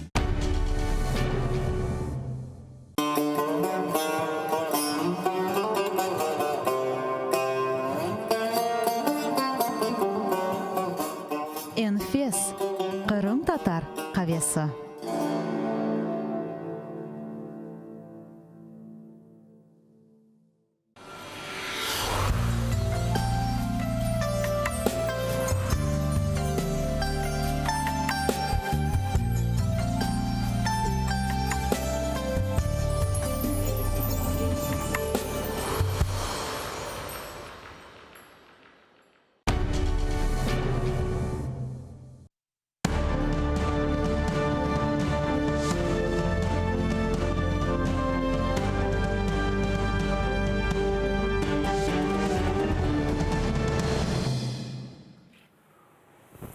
Продолжается информационное утро на АТР. И гость этого часа – тюрколог Олесь Кульчинский. Доброе утро. Доброго ранку. Салям алейкум. Встреча так называемых депутатов Госдумы от оккупированного Крыма с Реджеп Тайип Эрдоганом никоим образом не испортит отношения Украины и Турции, не повлияет на сотрудничество нашей страны с НАТО. По крайней мере, так считает министр по вопросам евроинтеграции Дмитрий Кулеба. Ведь Украина и Турция были и останутся стратегическими партнерами даже после визита в Стамбул предателей Руслана Бальбека и бывший прокурор Крыма Поклонской. Президент Турции, напомню, в минувшие выходные впервые официально принял российскую делегацию, в составе которой были и представители аннексированного Крыма. Давайте послушаем мнение министра. Те, що сталося, що є негативним явищем саме по собі, але це не матиме далекосяжних наслідків, особливо в частині НАТО. Я поясню чому, тому що Туреччина і Україна є природними партнерами в Чорному морі. Відповідно, я переконаний, що на північно-атлантичному треку у нас з Туреччиною продовжуватиметься ефективне співробітництво, вони нічого не блокуватимуть. Не блокують зараз. У всех у нас в сознании есть такой штаб, что Восток – дело тонкое. Как можно объяснить появление представителей коллаборантов в официальной российской делегации и отсутствие реакции, турецкой реакции на это? Наскільки нам відомо, і також заяв Мустафи Каримолу, Туреччина не знала про те, що в складі російської делегації перебувають так звані депутати від Криму. Так? Причому одіозні фігури. Але, очевидно, все-таки це намацування ситуації. Тобто, якщо вони включені з боку Росії, включені свідомо. Ну, тобто, питання, з якою, відповідно, метою. Зрозуміло, з якою. Питання торгів до Криму. І, очевидно, в цій ситуації ці торги, знову-таки, вони тісно прив'язані до кримського питання. Оскільки інтереси Туреччини і Росії в Криму знову зіштовхнулися, це намацування ситуації, безперечно. Питання намацування єдине та, як до нього підійшла турецька сторона. Нам до кінця це невідомо. Ось. Але гадаю, що все-таки не варто бути абсолютно безпечними зі сторони і Українського міністерства закордонних справ, тому що це є певні сигнали. І навіть якщо для турецької сторони вони були не до кінця відомими, вони все одно ці сигнали пролунали, і відповідь турецька має бути доволі рішуча і жорстка. Ну, МИД наш уже потребовал, пригласил к себе посла Турции для дачи объяснений в Меджлисе, и в встречу Эрдогана с крымскими коллаборантами назвали тоже очередной провокацией. Всемирный конгресс крымско-татарского народа тоже осудил это заявление. А вот крымские пропагандисты посчитали, что это чуть ли не признание оккупации, и озвучили свою версию молчания Эрдогана. Давайте послушаем. Сам турецкий лидер пока молчит. Комментировать явно не в его интересах. Слишком сложная партия в Сирии, где одну из ведущих ролей, напомню, играет Россия. И от нее зависит в том числе расстановка турецких фигур на этой доске. Так, глядишь, Эрдоган примет приглашение Путина и приедет на открытие Симферопольской соборной мечети. Он, конечно, политик рискованный, но по-своему расчетливый. И если Европа и Америка неудачно на него надавят, то прощай НАТО. Крым, может, и не признает, но показательно перестанет считать его украинским. Вот такой вот прогноз. Питання в тому, що в самій Туреччині вже дуже тривалий час після, скажімо так, турецького конфлікту з Америкою довкола сирійського питання триває міграція в сторону Росії. Тобто видані біографії Володимира Володимировича Путіна, видаються книжки Дугіна та доволі суттєвими накладами. Проводяться конференції з участю того ж таки Дугіна. Тобто зонтується певний ґрунт. Крім того, висловлюється доволі таки хитра і підступна ідея з російського боку про начебто збіг турецьких націоналістичних ідей Турану і дугінської євразійської ідеології. Тобто підґрунтя для цього воно готувалося. Якщо ми подивимося на те, що відбувається в Сирії, то за великим рахунком мова йде про те, що от уявити собі перемовини між Ердоганом і Путіним. Це буде приблизно так, що товариш Володимир, нам треба забезпечити цю західну та східну, вірніше, ділянку кордону. Добре, але відповідь ми хочемо те-то і те-то. Можна догадуватися, що хоче російська сторона, а щонайменше виштовхати Америку з цих переговорних процесів, і Трамп відвів війська. Друге, що хоче, ми можемо догадуватися, що знову-таки Крим. Тому я ще раз кажу, безперечно, що Крим для Туреччини ключова річ. Здати Крим – це страшенно втратити обличчя. І Туреччина не може на це піти. Але те, що відбувається, коли відбуваються отакі, що називається для початку, непомітні та справді провокації, як доречно сказали в Меджлісі. Але зрозуміло, що це саме провокації в цьому напрямку в руслі цих торгів. Но Эрдоган неоднократно заявлял о том, что никогда не признает Крым российским, и он неоднократно повторяет, что считает нашу территорию Украины целостной и неделимой вместе с Крымом и Донбассом. Як на этом фоні? Я також на це дуже надіюся, тому що справді для Туреччини, де тісні зв'язки з кримськими татарами, це неможливо. Але в ситуації, відверто скажу, мене доволі сильно непокоїть те, що, по суті, в сучасних турецьких політичних реаліях впливову карту має традиційно дружня нам сила українцям турецька націоналістична партія. Але знову-таки цій партії з боку Росії йде величезне окозамилювання. Окозамилювання полягає в чому? Що, мовляв, ось ця ідея та єднання тюркського світу, вона збігається аж із вашою ідеєю. І от чи немає тут якихось суттєвих небезпек? Тому що якщо ми вчора подивимося знову-таки до цієї кримської теми, новина, яка не пролунала в українських ЗМІ, але новина тривожна, як на мене. На форумі тюркських країн, де ми побачили знову старих аксакалів та радянських. І ми, як люди з радянського простору, ми розуміємо, хто там зібрався, правильно? На цих Давайте уточним, що ви маєте в виду, що це за встреча була?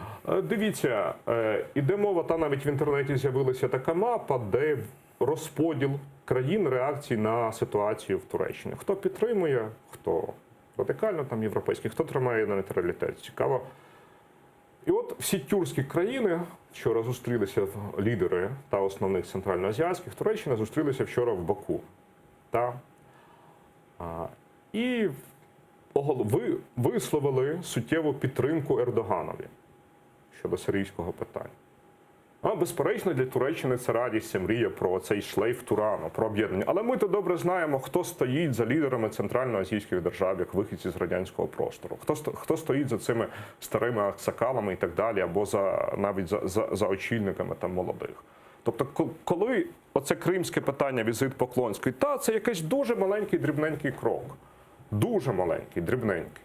Але часто в цій політиці близькосхідній та поствізантійській, пострадянській, так і це намацування та прощупування ґрунту, воно дуже часто з цього може починатися. А які наслідки, к чому це може привести? Очевидно, ми бачимо розробку знову-таки торгів і стратегій довкола сирійського питання. Те, до чого я повертаюся. Мета Туреччини. Нам треба західний шлейф в Сирії на 30 кілометрів, щоб безпечити країну від тероризму. Це справді важке, складне питання для Туреччини. І ми, як друзі Туреччини, теж прагнемо, щоб вона його вирішила. Але ж пролунали вже новини про те, що зі сторони, знову-таки, і Трампа ці дикі, що, мовляв, хто хоче, хай курдів і захищає. Відразу підтягнувся Башар Асад, і відразу зрозуміло, що намальовується Кремль в цій ситуації. Тому торги та Туреччина до Ердогана зі сторони Путіна. Давайте вот нам, неискушенным зрителям, для которых Сирия, это, в принципе, как-то очень далеко от наших проблем. Чем это, какие последствия у этого конфликта могут быть? То есть Турция начинает операцию «Источник мира». Да? Заводит свои войска на север Сирии, чтобы освободить там себе зону, сделать безопасную от терроризма зону. Тем самым выталкивая оттуда курдов, которые там живут. А Россия в этой ситуации не участвует же напрямую, да, в этом конфликте. Но... Росія, так, напряму вона не бере участі. Але що важливо для Росії? І в чому небезпека і тривога за Туреччину в цій ситуації, і особливо, я думаю, теж для кримських татар, і для українців загалом? В тому, що Росія зацікавлена, щоб і далі втримувати Туреччину на певному гачку. Тому, умовно кажучи, коли американців з території виштовхано, Росія здатна в цих торгах говорити туркам, що ми будемо контролювати курдів за рахунок Башара Асада, тобто розподілимо сфери впливу. Це чимось дуже схоже на Брест-Литовський договір 1939 року між двома диктаторами, чимось. Ну, знову-таки, не хочу якихось необережних порівнянь, бо всі ми маємо бути дуже обережними в висловлюваннях в цій ситуації. Але, умовно кажучи, ми стримуємо курдів, які там ідуть в підпілля щетам, ми даємо вам, американці відійшли, робити цю 30-кілометрову зону, але зрозуміло, ми добре, як люди з пострадянського простору, знаємо, що Росія обов'язково щось за це захоче. І коли вчора лунає підтримка від центральноазійських країн, ми теж, як люди з пострадянського простору, ми можемо догадуватися, що тут не обійшлося ця підтримка для Туреччини єдина в світі, яка на сьогодні лунає, крім нейтральних позицій, саме з зовнішніми інструментами Москви. Які ризики України в этом? Ризики очевидні. Що може в цій ситуації, за що може торгуватися Росія в цій ситуації для того, щоб Туреччина контролювала цю зону, а Росія зі свого боку утримувала курдів, щоб сприяла вибиттю американців також з гри. Якісь торги до кінця незрозумілі, до кінця невідомі ще довкола Чорноморського регіону, звичайно, також Криму. Наразі це ще дуже далеко. Тобто ми можемо лише догадуватися, звичайно, макетувати, думати. Тому що один конфлікт дуже тісно прив'язаний до України. Якісь торги. Ну, это же ваша позиция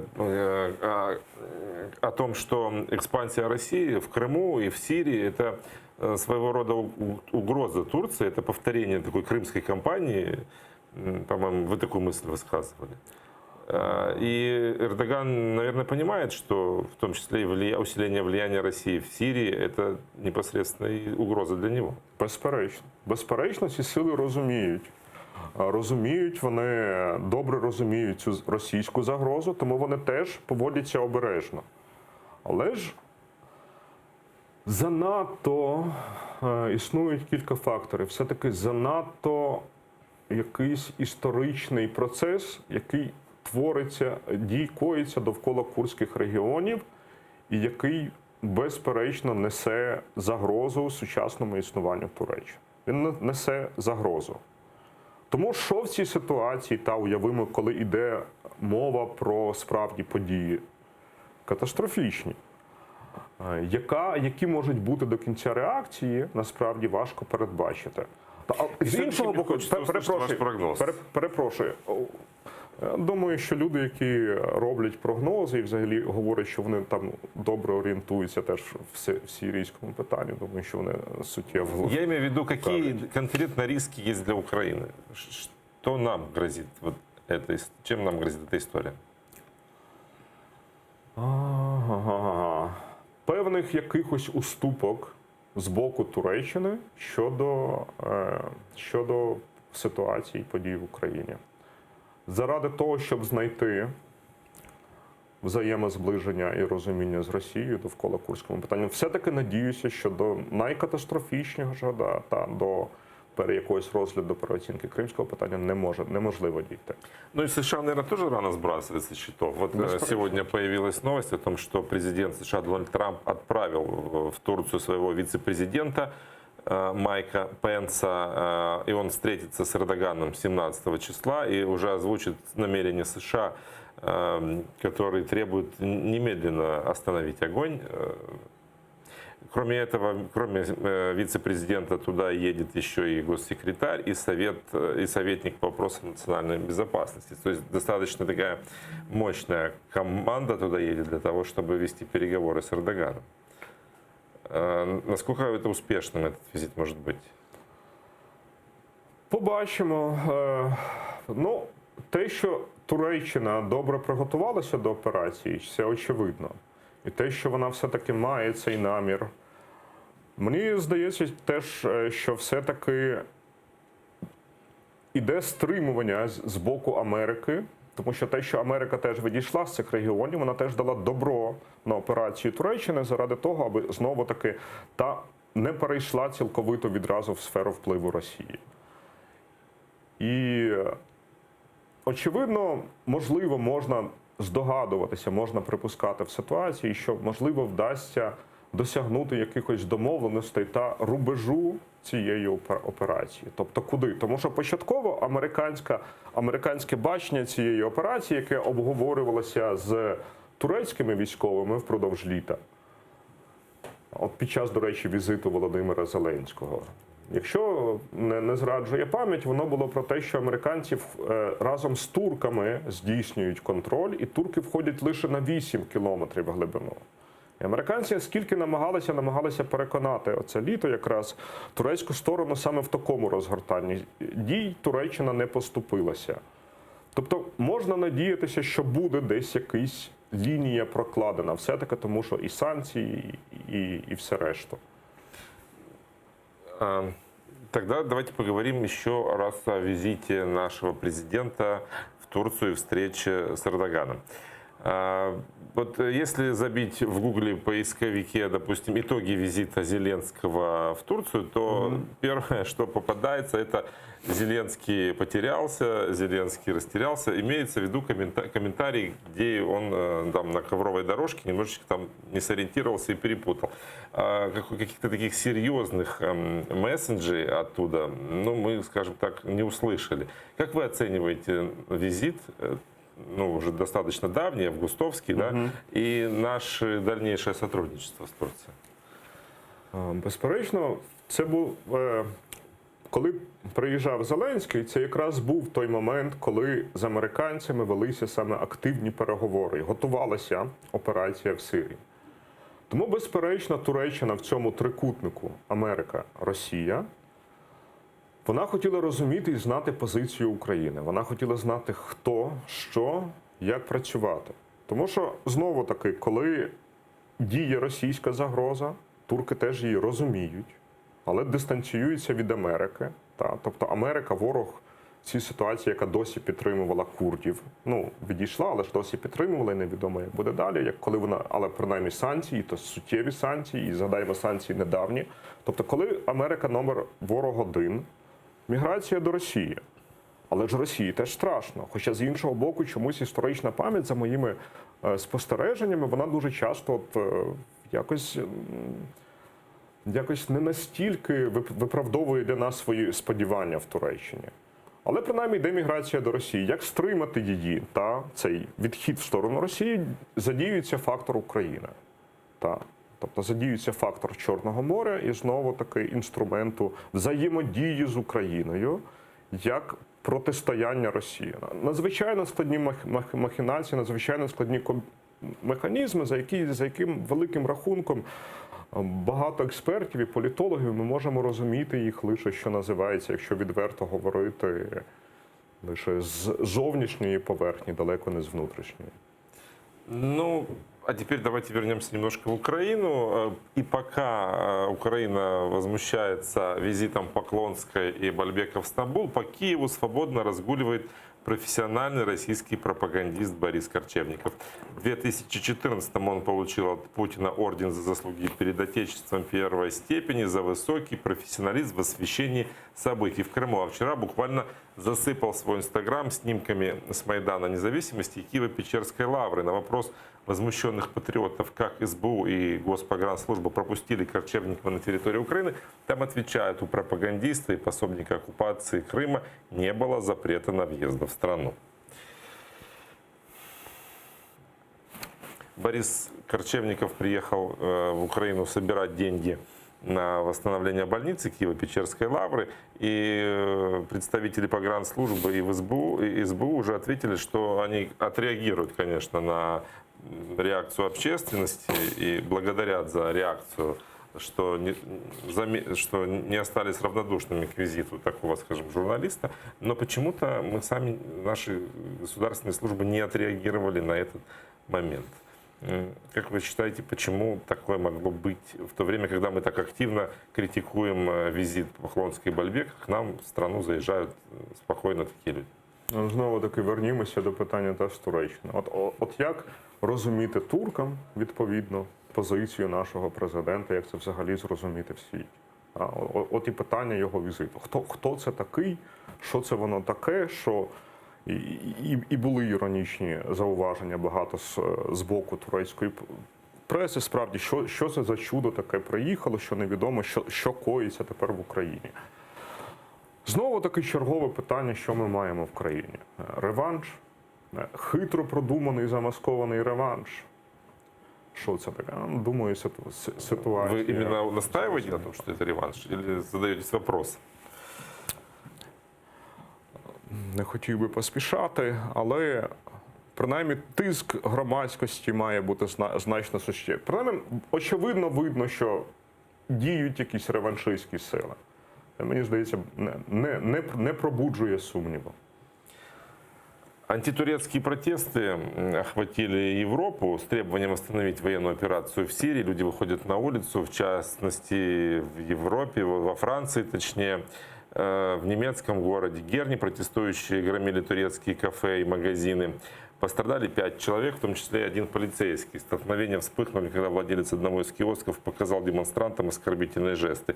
Толпу после этого было уже не остановить. Людей не смог усмирить даже организатор митинга. Ему и самому досталось от протестующих. Акции протеста проходили у нас в Киеве. То есть недовольство политикой Турции растет, или это искусственно подогреваемые акции, как вы считаете? Ні, які вони штучно? Власне, тут потрібно знову таке. Ми виходимо з того, що ми є друзі Туреччини. Для мене Туреччина теж рідна країна. І маємо розуміти, що навіть всередині самого турецького суспільства опозиція останніми днями, після початку операції вже триває 8-й день. Вона також критикує, вона також говорить про потребу якоїсь червоної лінії, про потребу зупинити це. Тому, звичайно, потрібно знайти якийсь... Тим паче, чим загрожує? Якщо йдуть останні новини про те, що в ході операції опинилися на волі колишні іділівці, і причому там до 10 тисяч їхніх сімей. Коли йде мова про те, що повернуться арабські сім'ї на цю 30-кілометрову територію, про те, що поки що ще не активна, але участь військ Башара Асада, за якими за спиною теж стоїть начебто нейтральна Росія. Зрозуміло, що може заваритися знову каша, ще це в ситуації, коли вдавалося за ці всі багато років досягнути якихось дуже хитких компромісів. Крім того ж, не забуваємо, що Захід теж заповнений іммігрантами і тими ж такими курдськими тощо. Тому тут... А как в самой Турции воспринимают эту операцию? Там есть единодушие или есть какие-то там оппозиционные настроения? Власне, перед початком операції, оскільки справді тероризм і конфлікт з цими східними регіонами і проблема турецька східних регіонів, коли вони часто і не до кінця розвинені, та економічна суттєва проблема, він справді зайшов в певну фазу дуже гостру і дуже болючу для Туреччини. Тому можна сказати, що на початку, принаймні, турецьке суспільство, якщо не брати загалом майже все суспільство її активно підтримало. Певною мірою об'єдналося довкола цього вирішення, але знову-таки з критичними зауваженнями, доволі з критичними зауваженнями з демократичної сторони. Якщо ми візьмемо цю демократичну сторону за останніми виборами, це знову-таки буде добре, це 15%. Нехай це на сьогодні партія, що заснована Ататюрком, ось можна сказати. І опозиційна курдська партія ХДП. Але ж в сумі це 25% все-таки виборців. Це немала частина. Тому знову-таки десь червоний рубіж, він все-таки мусить бути, навіть зважаючи на настрої всередині самої Туреччини. Сейчас поговорим несколько о другой теме. Еще на год продлил Евросоюз санкции против России. На этот раз не за оккупацию Крыма, а за использование химического оружия. В частности, персональные ограничения касаются 4 причастных к отравлению новичком бывшего российского разведчика Сергея Скрипаля и его дочери Юлии в британском городе Солсбери в марте прошлого года. К слову, российский шпион, подозреваемый в покушении на Скрипаля, Анатолий Чипига, более известный как Руслан Баширов, засветился на свадьбе дочери генерала российских спецслужб. Снимки обнаружили расследователи Bellingcat. Фото были сделаны за полгода до отравления Скрипалей в отеле, который находится на берегу Сенежского озера в 15 минутах езды от базы Сенеж российских сил специальных операций. Чипига не был случайным гостем на этой свадьбе. Один из детей будущего Руслана Баширова участвовал в свадебной церемонии. И именно эти снимки подтверждают связь Чипиги с российскими ГРУ. Детали резонансного дела обсудим с руководителем российской службы BBC в Лондоне с 2001 по 2009 год Андреем Остальским. Он с нами на связи. Доброе утро. Доброе утро. Скажите, пожалуйста, насколько интересный резонанс вызвало продолжение этой истории, связанной с отравлением Скрипалей? Продолжение, я имею в виду, расследование о том, что есть специальное подразделение ГРУ, военная часть 29155, которая готовит таких вот диверсантов наподобие Чипиги для того, чтобы проводить диверсии в Европе. Как отреагировала в Британии на эту новость? Вы знаете, реакция ненормально слабая, что, конечно, объясняется тем, что политическая жизнь нормальная парализована в Великобритании, все крутится только вокруг Брексита. Сейчас решающие дни, просто ситуация такая почти безумная, беспрецедентная. Я долго об этом не буду говорить, вы, наверное, представляете. Ну, то есть это просто судорога страну охватила. Поэтому вот сообщение, скажем, о продлении санкций, да, оно появилось в прессе, там было упомянуто по телевидению. Как правило, небольшая заметка, взятая просто из информационных агентств Reuters, France Press. Вот сегодня буквально в газетах, только что я «Таймс» читал буквально минуту назад, там тоже довольно короткая заметка о том, что вот обнаружено, что Баширов, он же Чипига, был гостем на свадьбе у такого важного генерала Аверьянова, вот упомянут номер части 29155, но не более того. В общем, ни комментариев, ни мнений вы не увидите. И это вполне объяснимо, потому что, я повторяю, все газеты совершенно заполнены материалами, касающимися Брексита, прогнозами, гаданиями. Но Брексит с нашей с вами историей сегодняшней имеет и прямое отношение. Дело в том, что вот санкции продлены до 16 октября следующего года. Кем? Европейским Союзом. А вполне вероятно, что буквально через несколько дней, 31 октября, Британия уже членом Европейского Союза не будет. Может быть, и продлят, но, в общем, никто даже не может спрогнозировать развитие ситуации, полное непонимание у всех, и у населения, и у политиков, и у журналистов, но есть такая вероятность. И в любом случае вряд ли Британия надолго в Европейском Союзе будет пребывать. А она, между тем, была одним из застрельщиков, если не главным застрельщиком вот этих санкций, которые принимались адресно в отношении особенно людей и организаций, обвиняемых и связанных с покушением на жизнь Скрипалей. И поэтому без Британии не совсем понятно, что там дальше будет происходить, насколько последовательной и твердой позиции Европейского Союза останется. И в то же время и Британия, оставшись одна, вот как она будет реагировать, как будет себя вести в международных отношениях, все это, конечно, гадание полнейшее. Прогнозировать, а еще раз повторю, почти невозможно. Ну вот удивительная позиция. Ну понятно, Брекситом это главная, наверное, политическая проблема сегодня Великобритании, но тем не менее, там же не могут не учитывать и не понимать опасность, которую представляют такие спецподразделения и, в принципе, Россия для Британии.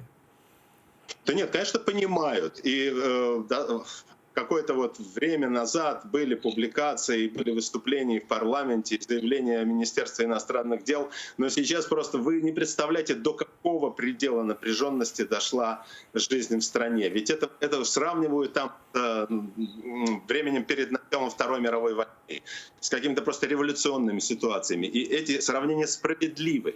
Поэтому вот глядя со стороны, я понимаю, что это кажется невероятным. Но факт состоит в том, что почти ничего другого уже сейчас в британскую голову не входит. Это временный период, он пройдет. И Британия постарается, конечно, прийти в чувство и начать действовать как нормальный, полноценный участник всех международных процессов. Но сейчас период невероятно больной, и ждать от Британии тут сейчас какой-то активной позиции просто невозможно. У нас одно время новоизбранный тогда президент Владимир Зеленский активно хотел привлечь к переговорному процессу по Крыму и Донбассу США и Великобританию.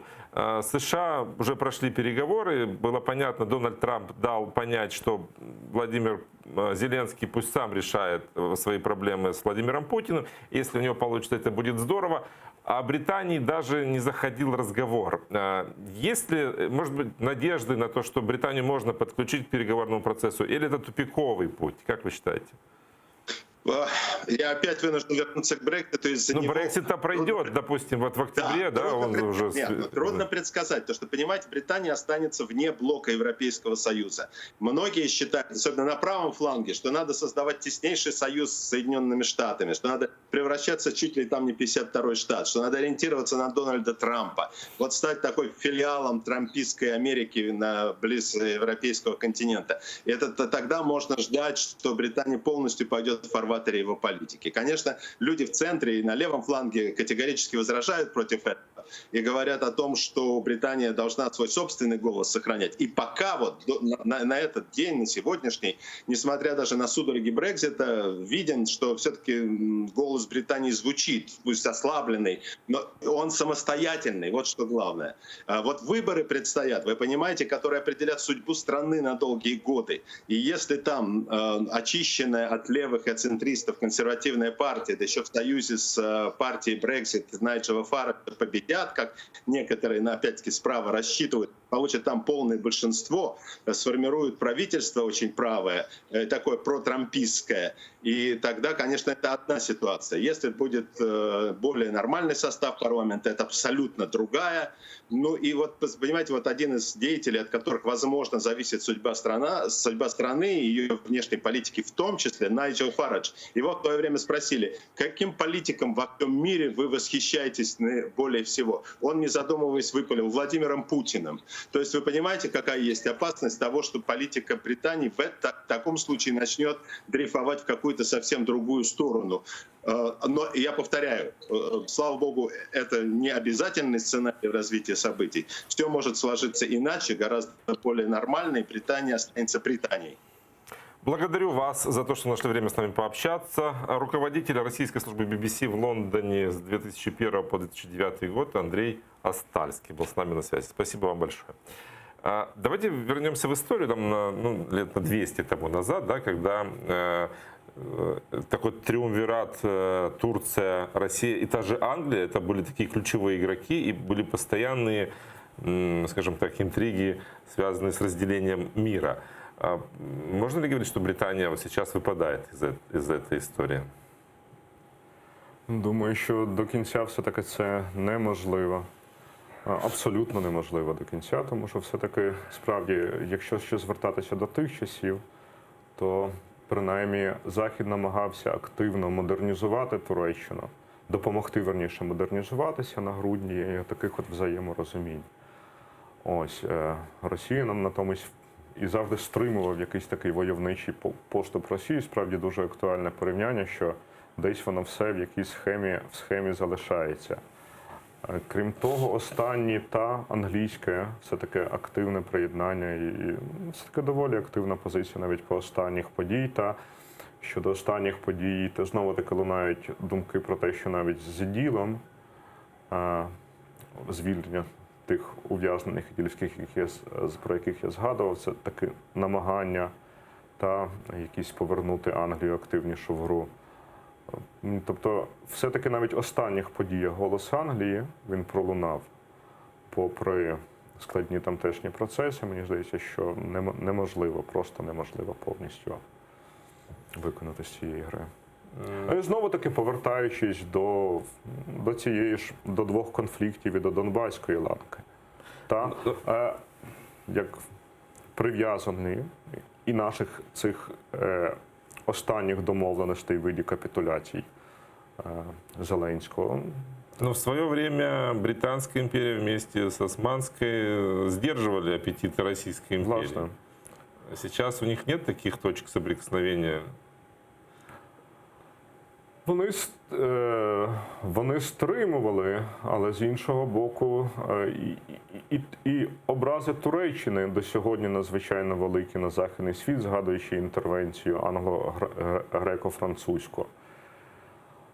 Можна надіятися, знову таки, чинник західного світу в цій ситуації, він все-таки десь в чому його основна суть? Все-таки до демократизації самої Туреччини. І не допустити сходження між Росією і Туреччиною. Він завжди присутній. Англія в ньому віддавна дуже-дуже активна. Тому що вона так само зацікавлена в процесах демократизації Близького і Середнього Сходу. Сегодня пленарная неделя, сегодня заседают депутаты, и мы надеемся, что они будут активны, по крайней мере, не меньше, чем на предыдущих пленарных заседаниях. Будут ли они работать в турборежиме, как они уже привыкли, и какие сегодня законы они успеют принять, мы узнаем у нашей журналистки, которая сейчас работает в кулуарах парламента. Милена Амиди с нами на связи. Доброе утро, Милена. Салям алейкум, Роман. Чего сегодня ждать от парламентариев? По-перше, зауважу, що вчора вже відмінили турборежим і дійшло до того, що за цілий день жодного так законопроекту і не прийняли. Тож сьогодні в порядку денному 14 законопроєктів. Вчора було вдвічі менше. І, звісно, розпочнуть вони з суддівської реформи. Саме цей законопроект вчора так і не змогли прийняти за 2 засідання – за ранкове і вечірнє. Тож подивимося, що сьогодні, адже в цьому законопроекті 330 правок, і депутати дійшли тільки до середини. Не знаю, чи зранку вийде в них на цьому засіданні все ж таки цей законопроект прийняти. Подивимося.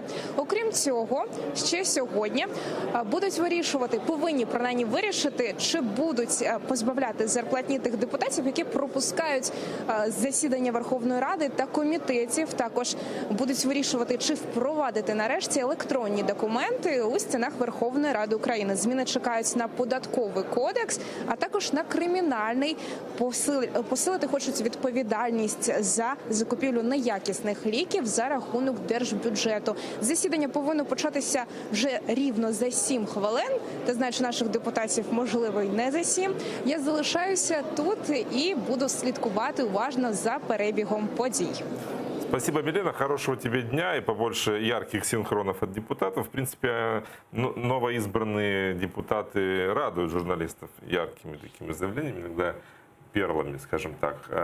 Как вы оцениваете рассказ нашей журналистки о том, что они уже отключили турборежим? Устали, что ли, получается? Це взагалі все нагадує якісь комедії з цією Верховною Радою, і якесь продовження сумної трагікомедії, невідомо які методи, і цей турборежим. Тобто питання ж в тому, що перед нами знову таки продовження якогось спектаклю, який там почався ще з місяця березня, і жодних насправді ефективних, жодних дієвих, жодних практичних кроків, лише далі окозамилювання. Спасибо вам большое. Мы заканчиваем наш эфир. И гостем нашей студии был тюрколог Олесь Кульчинский. Сейчас Заман на крымско-татарском с Гульсум Халиловой. А мы вернемся в эту студию сразу после новостей. Не переключайте.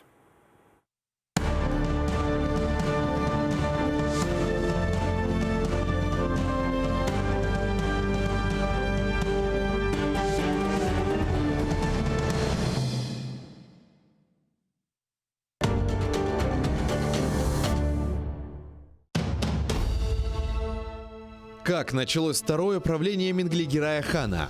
Какие новые территории он окончательно закрепил за своими потомками? И кто добровольно присягнул крымскому хану на верность? А главное, какую роль в его жизни сыграла ногайская княжна Нурсултан Мангытская? В конце 15 века в Крымском ханстве начинается настоящий строительный бум. Минглигерай инвестирует деньги в строительство новых крепостей и восстанавливает старые, особенно на берегу реки Днепр. Об этом смотрите в программе «Алтын-Девир» в новом цикле «История династии Гераев».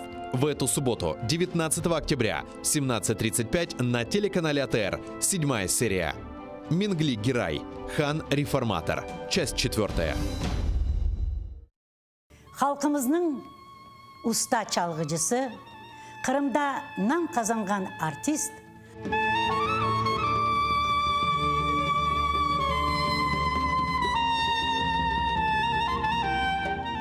Sanat için can küldüreydi. Bizim halkımızın arasına bir acayip bir türkücü var idi bile. 18 Mayıs gecesinde prikaz okuldu. Bugünkü hikayemiz Alim Osmanov'a bağışlana. Baksaray bizimdir de çevreçiti yüzümüdür.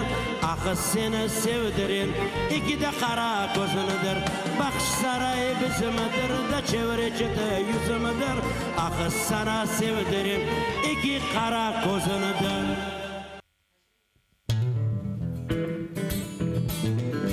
Українська музика багата на колоритні пісні. Знайомство з унікальним гуртом «Сонячна машина», учасники якого є авторами, виконавцями та мультиінструменталістами. Все це ви побачите в ефірі Джанглу Студіо на телеканалі АТР вже цієї неділі о 19:30. Yemek isterken tarlalar erekler erekler. Layık görsen men yanımda kalayım kalayım. Yemek isterken tarlalar erekler erekler. Layık görsen men yanımda kalayım kalayım. Инсаниетлик, мераметлик ве ачық юрек бүгінгі яшайшымызда ең кереклі, ләкин кет-кете ең раз келген табиат чизгісідір. Ләкин бойлы инсанлар бар. Олар ешбір шеге бақмадан дайыма ярдымға келмеге азырдыр. Интернетте көресің, хаста бала чыға, сон яшлар чыға. И бет ажисын оларны, сон волонтерлар айталар ма, айшетада ярдым етейік, айшетада ярдым етейік. Юректе бар бізде, ханымызда бар ярдым етме адамларға.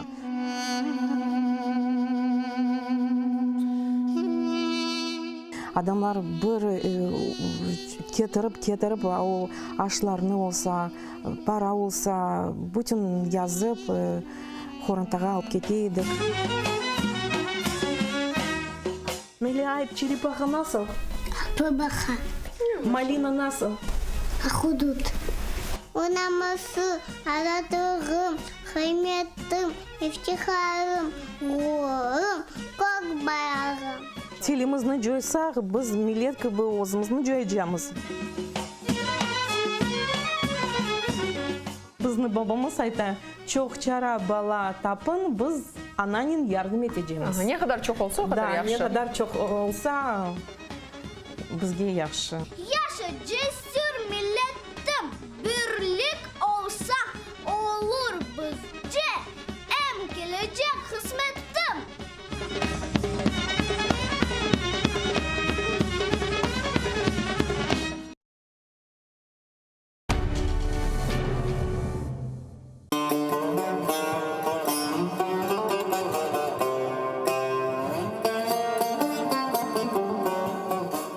Enfes. Qırım tatar qavesi.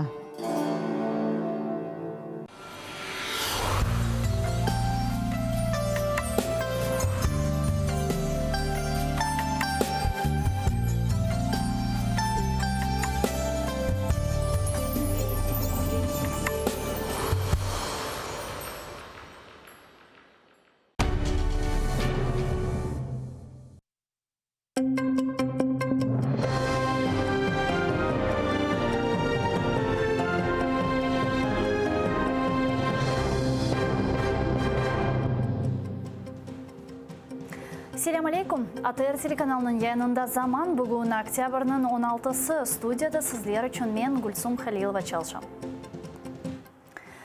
Кешкен кеже Донбасста екі Украина аскері ілек олды. Олардан бірі 36 яшындaki Полтава бала Ярослава Никоненко ордының 101 бригадасында қызмет етеді.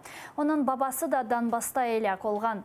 Шымды есе оның 13 яшындaki бір қызы қалды. Ярослава Никоненконы душман нишанчысы өлдірді. Да 5 Украина аскері яраланды. Рус işgalчилері 23 кере позицияларымызға ұжум етті. Олар Минск аңғашмалары ясақ еткен майнатыжы БМП-леріні қоланып Украина аскерлеріні бомбардыман етті. Бүгін енді сүкінет режимі Русияның өргітлері тарафындан 4 кере бозылды.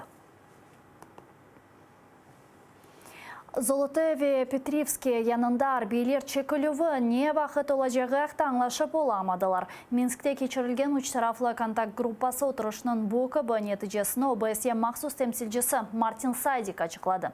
Малым алғаны кебі бұндан әвелке көрішівде үш тараф арбейлерінің чекілуіні 7 октябрь күніне белгілеген еді. Ләкин рус işgalчилері атешіні кесмеді, аксине да чоклаштырды. Українська сторона чітко зазначила, таке розведення може відбутися тільки за умови дотримання 7-денного режиму тиші на цих ділянках. Попри зобов'язання, зафіксоване мінськими угодами, незаконні формування ОРДЛО не відводять від лінії зіткнення важку артилерію. Натомість розміщують на передовій танки та міномети. Украина тарафы Минск аңлашмаларының саяси бөлігіні тек бір хат шарттан сон еріне кетірежегіні илян етті. Шартлар сырасында ЛДНР өргітлерінің дағылмасы, атешінің екіленмесіні чет ел ордуларының чықышы ве Украин-Русия сыңырындан незаретінің ғайрыдан тікленмесідір.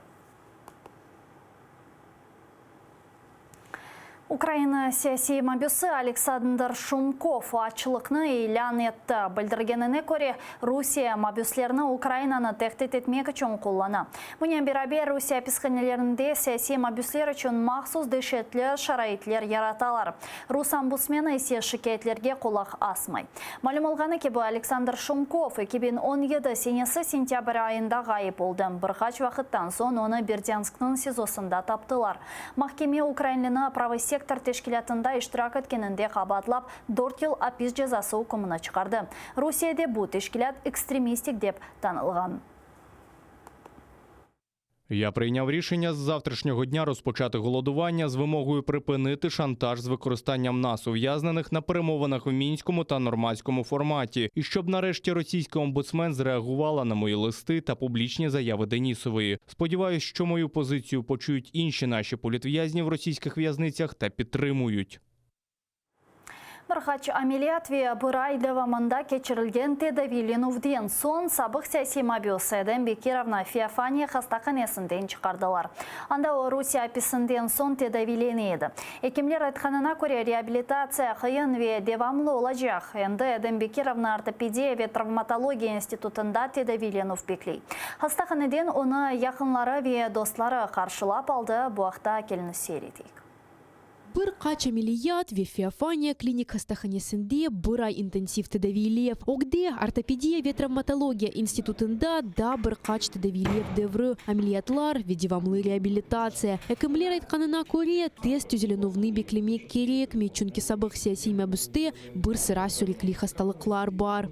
Загальний стан його краще порівняно із поступленням, але, на жаль, повинен бути ще досить довгий етап реабілітації, пов'язано із цукровим діабетом, із основним захворюванням, із ішемічною хворобою серця, із проблемами з нижніми кінцівками. Феофания хастаханесінде Дембекировның қаршыламаға оның якынлары ве достлары келді. Венде Тедавиленовден сон оқ Қырымға сербест катналмасы оғырында күрешіджек. Планы такие, что еще на сегодняшний день 86 человек политзаключенных остались там. Будем все, что есть, знания, опыт, силы, возможности, на всех площадках будем пробивать, чтобы помочь, чтобы эти ребята тоже вернулись в свои семьи. Они незаслуженно сидят. Чтобы они вернулись в свои семьи, к своим детям, могли воспитывать настоящих патріотів кримсько-татарського народу. Багато що зроблено за цей місяць і ще 14 днів багато що зробили.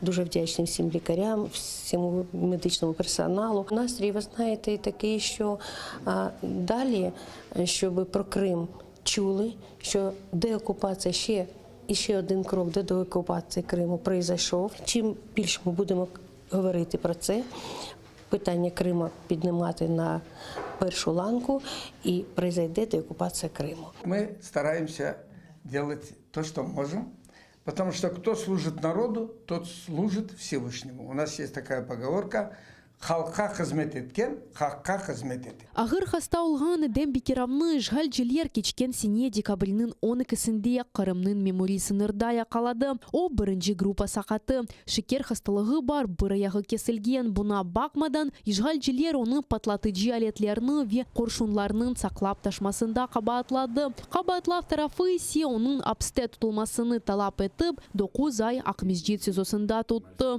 Надия Михайлова, Павло Олейник, Заман, АТР. Рифат Чубаров СБУ спикері Алана Гитлянскаяның изатыны қорыназжы деп адландырды. Бұл изат евелді ишғал етілген Қырымны зиярет етіп, бұл күнлерде Киевге келіп шыққан рус тәшвиқатшысы Борис Корчевниковнен бағлы.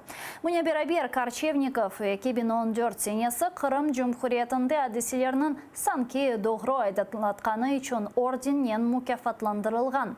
Гитлянскаяның білдіргеніне көре Корчевниковның қырыш үшін ясағы йоқ еді. Бұның үшін оны Украинаға йолладылар.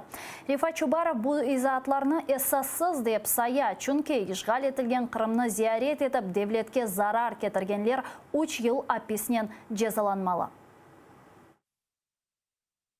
Борис Корчевников незаконно відвідував тимчасово окуповану територію Криму. Зафіксувати цей злочин для спецслужб не представляло ніяких труднощів. Якщо це не було зроблено, то це ще одне питання до спецслужб. А якщо фіксація вчиненого Борисом Корчевниковим злочину була, то чому його не заарештували при в'їзді і перебуванні в Україні? Борис Корчевников Россия бір телеканалының алып барыжысы ве Руспас каналының баш модератор. О Москва Патриархаты ортодокс келсесінің тешкіл еткен фестивалінде иштирак етті. Фестиваль Киевде 7 октябрь 10 октябрь күнлері кечті. Қырым-татар халқының лидерінен Корышев үшін тарама пара жезалары ве апис 16 октябрь күні 2014 сенесі созде 3 майыз давасы бойынша Қырым-татарларны күтлеви шекілде тұтмаға башладылар. О вақыт олар меморий сыңырға Қырым-татар халқының лидері Мустафа Джемилевні қаршыламақ үшін шықты. Ишғалжелер Джемилевге Қырымға кірішні ясақ еткен еді. Юзлер же инсан есе руслар құрған сыңырына кечіп лидерні қаршылады.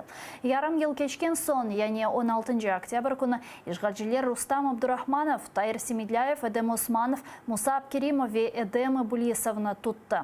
Ишғалжы махкеме оларға 1 елдан 4 елға қадар фаразия апиз жезасы үкіміні чықарды. Бұл инсанлар ишғалжы махсус қызметлерінің басқынтысына оғраған Қырым татарларынан бірі еді. Если оно все идет в русло направлено для нашего народа, для дальнейшей жизни здесь, для наших детей в Крыму, здесь жалеть ничего не надо. Я, допустим, если бы предложили бы опять, сказали бы, вот поедешь туда навстречу, я бы поехал бы. Разговора нет, я бы поехал бы, потому что Мустафа Джемилев – это наш лидер. Как не поехать навстречу к нему? Мешур Қырым татар ері «Эй гузель Қырым» украин тілінде яңғырады. Ерні Қырымда украин тілі ве вокалоджасы Юлия Качуланың талибелері ижра етті. Ер үшін махсус Ахмесжит жыварларында келіп шығардылар. Уфуқта есе Ярамаданын мешур чатырдағы көріне. Қырым татар тілінден сөзлерні Юлия Качуланың бабасы терджиме етті.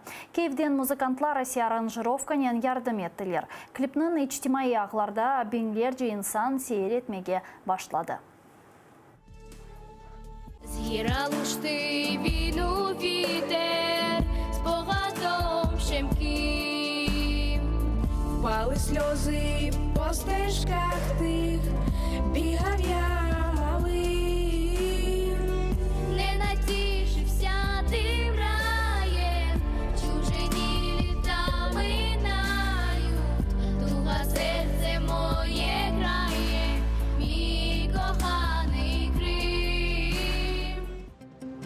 Шымдылек сонки хаберімізді АТР телеканалының YouTube сайфесіне абоне олыңызданда бүнжілерінің мирдары 100.000-ден зияде олса, Роскомнадзор бізлеріні блокаға алып олама жақве шымды сізлеріні мені меслікдешім бұл студияда бүгін программасы еле қаршылай сейретіңіз көршкенші.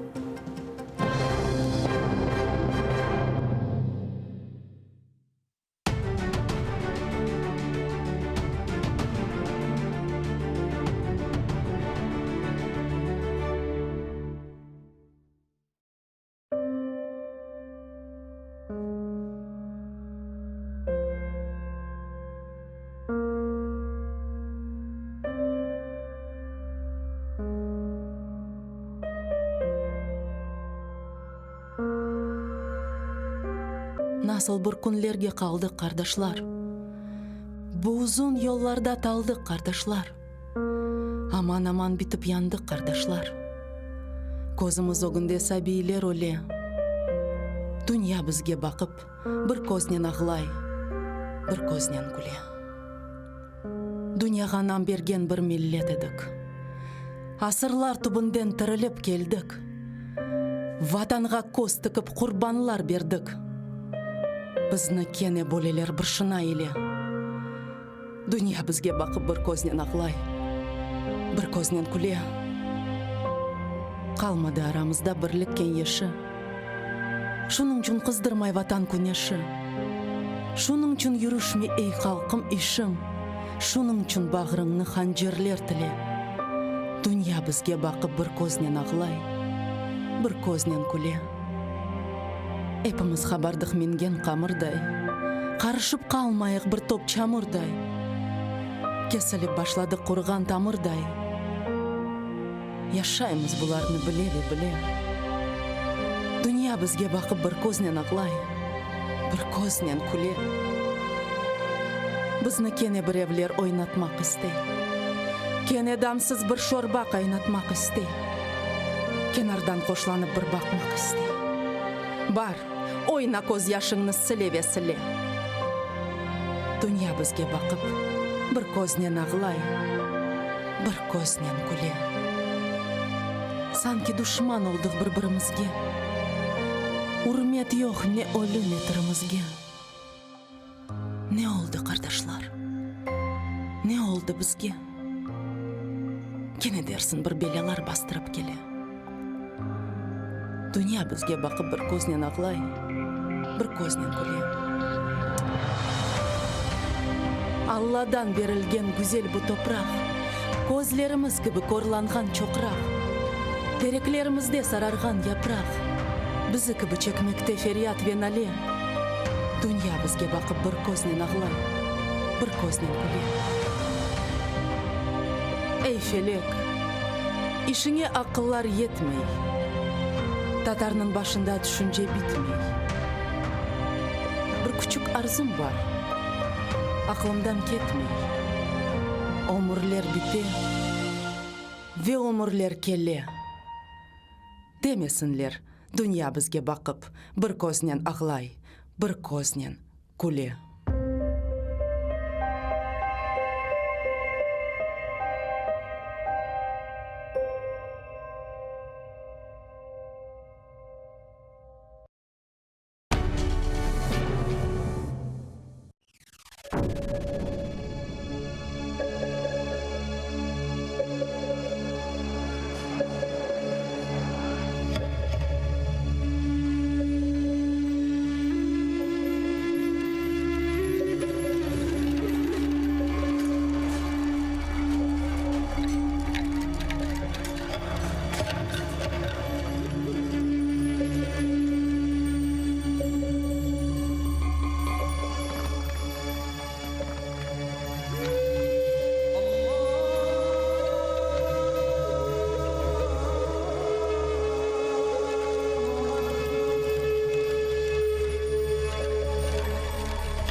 Продолжаем информационный марафон на АТР. В студии для вас работаю я, Роман Спиридонов, и гость этого часа, участник национального движения крымских татар Синевер Кадыров. Доброе утро. День добрый.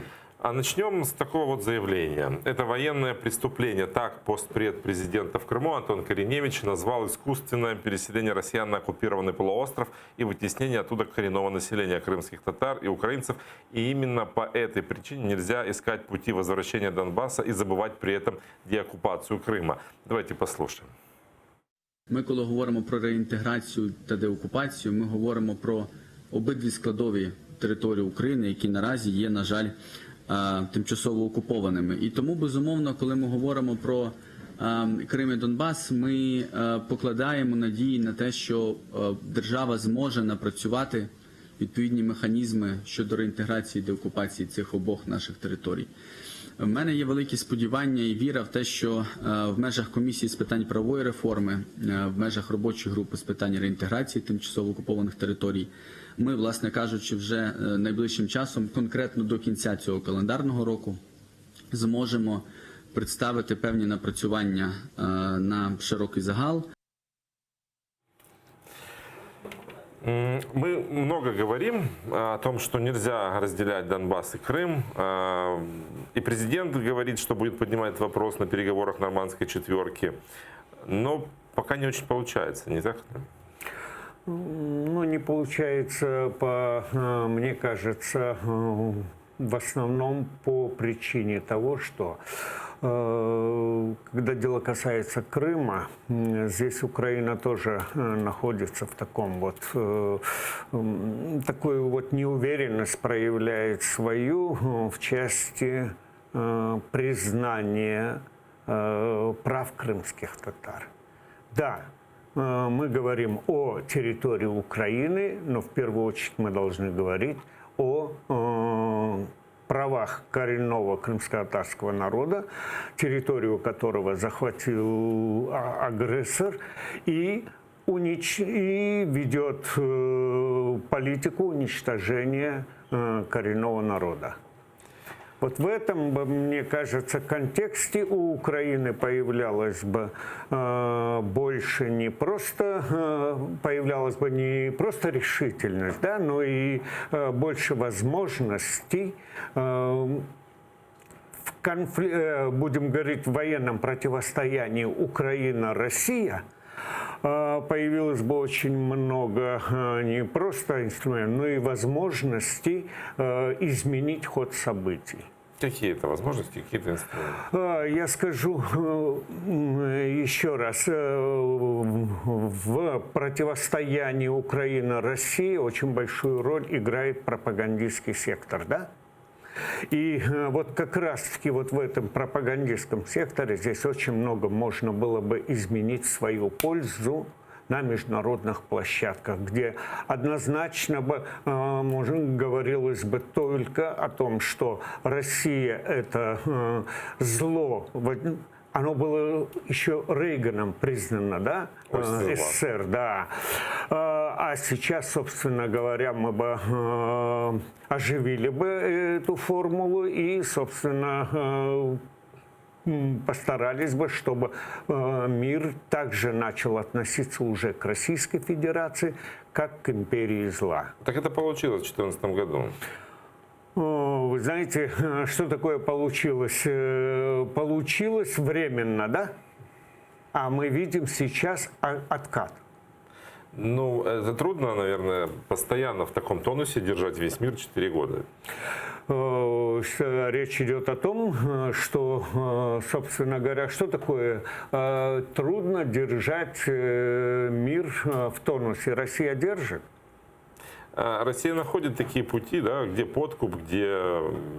Давайте мы не будем заниматься подкупом, потому что для того, чтобы держать в тонусе, просто нужно владеть вопросом и не, скажем, не опасаться или, скажем, не избегать некоторых щекотливых моментов из своей истории для того, чтобы, собственно говоря, скажем, те слабости или те минусы свои даже, да, из своей истории сделать плюсами в будущем, всего-навсего. Мы еще вернемся к этой теме, а сейчас давайте посмотрим, что происходит в нашем парламенте. Там началось заседание. Коли земля не дається інвестбанкіру, земля дається тим, хто створює робочі місця і хто день і ніч проживає в сільській території. Ми закликаємо, колеги, вас, перше, не робити необдуманих кроків. Друге, ми закликаємо відхилити законопроекти, які подані безпосередньо урядом і депутатами від «Слуги народу», де вони дозволяють купувати землю іноземцям, все ж таки іноземцям. І ми хочемо, щоб ми запровадили широку дискусію з українським народом через всеукраїнський референдум.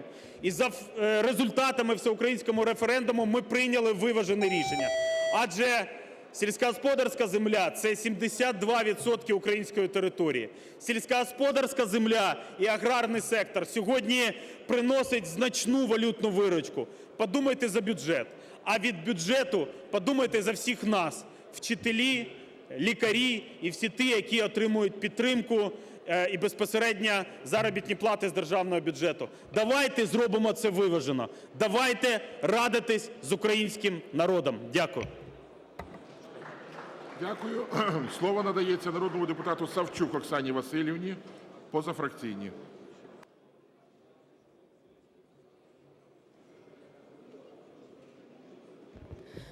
Оксана Савчук, Всеукраїнське об'єднання «Свобода», місто Івано-Франківськ. Ви знаєте, я хочу сьогодні сказати декілька тез, які турбують суспільство. В першу чергу, щоб влада не виглядала така, яка не чує український народ. Чому ми сьогодні маємо так багато виходу людей на вулиці? Це відбувається по всій Україні. Тому що люди стривожені. Вони не отримують запитання на ті відповіді, які їх хвилюють. Саме тому починають скликатися позачергові сесії більше як в 30 радах міських, обласних та районних по цілій Україні.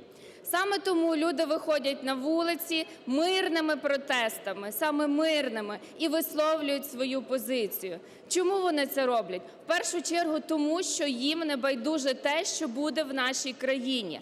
Ті питання, які зараз всіх нас хвилюють, вони дуже важливі. Що буде з ринком продажу землі? Адже сьогодні, колеги, о 15-й годині, коли буде засідати аграрний комітет, ми будемо розглядати 10 альтернативних законопроєктів. І досі ми не розуміємо, як буде відбуватися процедура ринку землі. Чи зможе український селянин її купити? Чи зможе український фермер бути конкурентноздатним для того, щоб мати можливість отримати землю і її обробляти?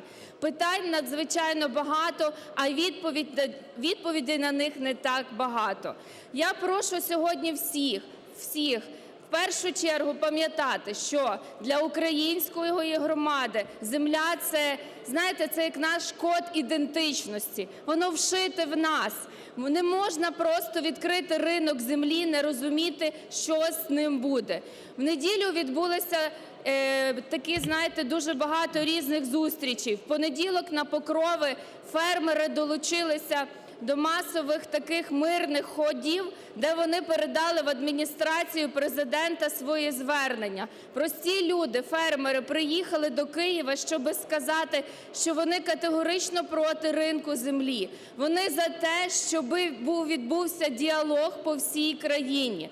Ви знаєте, 4 грудня в нас будуть парламентські слухання. Я закликаю аграрний комітет не приймати жодних попередніх законопроєктів до того моменту, поки ми відбудемо ці слухання, поки ми будемо мати загальну концепцію того, що буде відбуватися. І на завершення, давайте пам'ятати, що ми завжди декларували відкритість з громадою. Сьогодні, якщо громада прийде до нас, то, будь ласка, простягнімо їм руку, поспілкуймося, домовимося. І я думаю, що тоді в українському суспільстві буде той мир, і наш парламент буде таким продуктивним, чого очікує від нас ціле суспільство. Дякую нам і продуктивного всім дня. Дякую.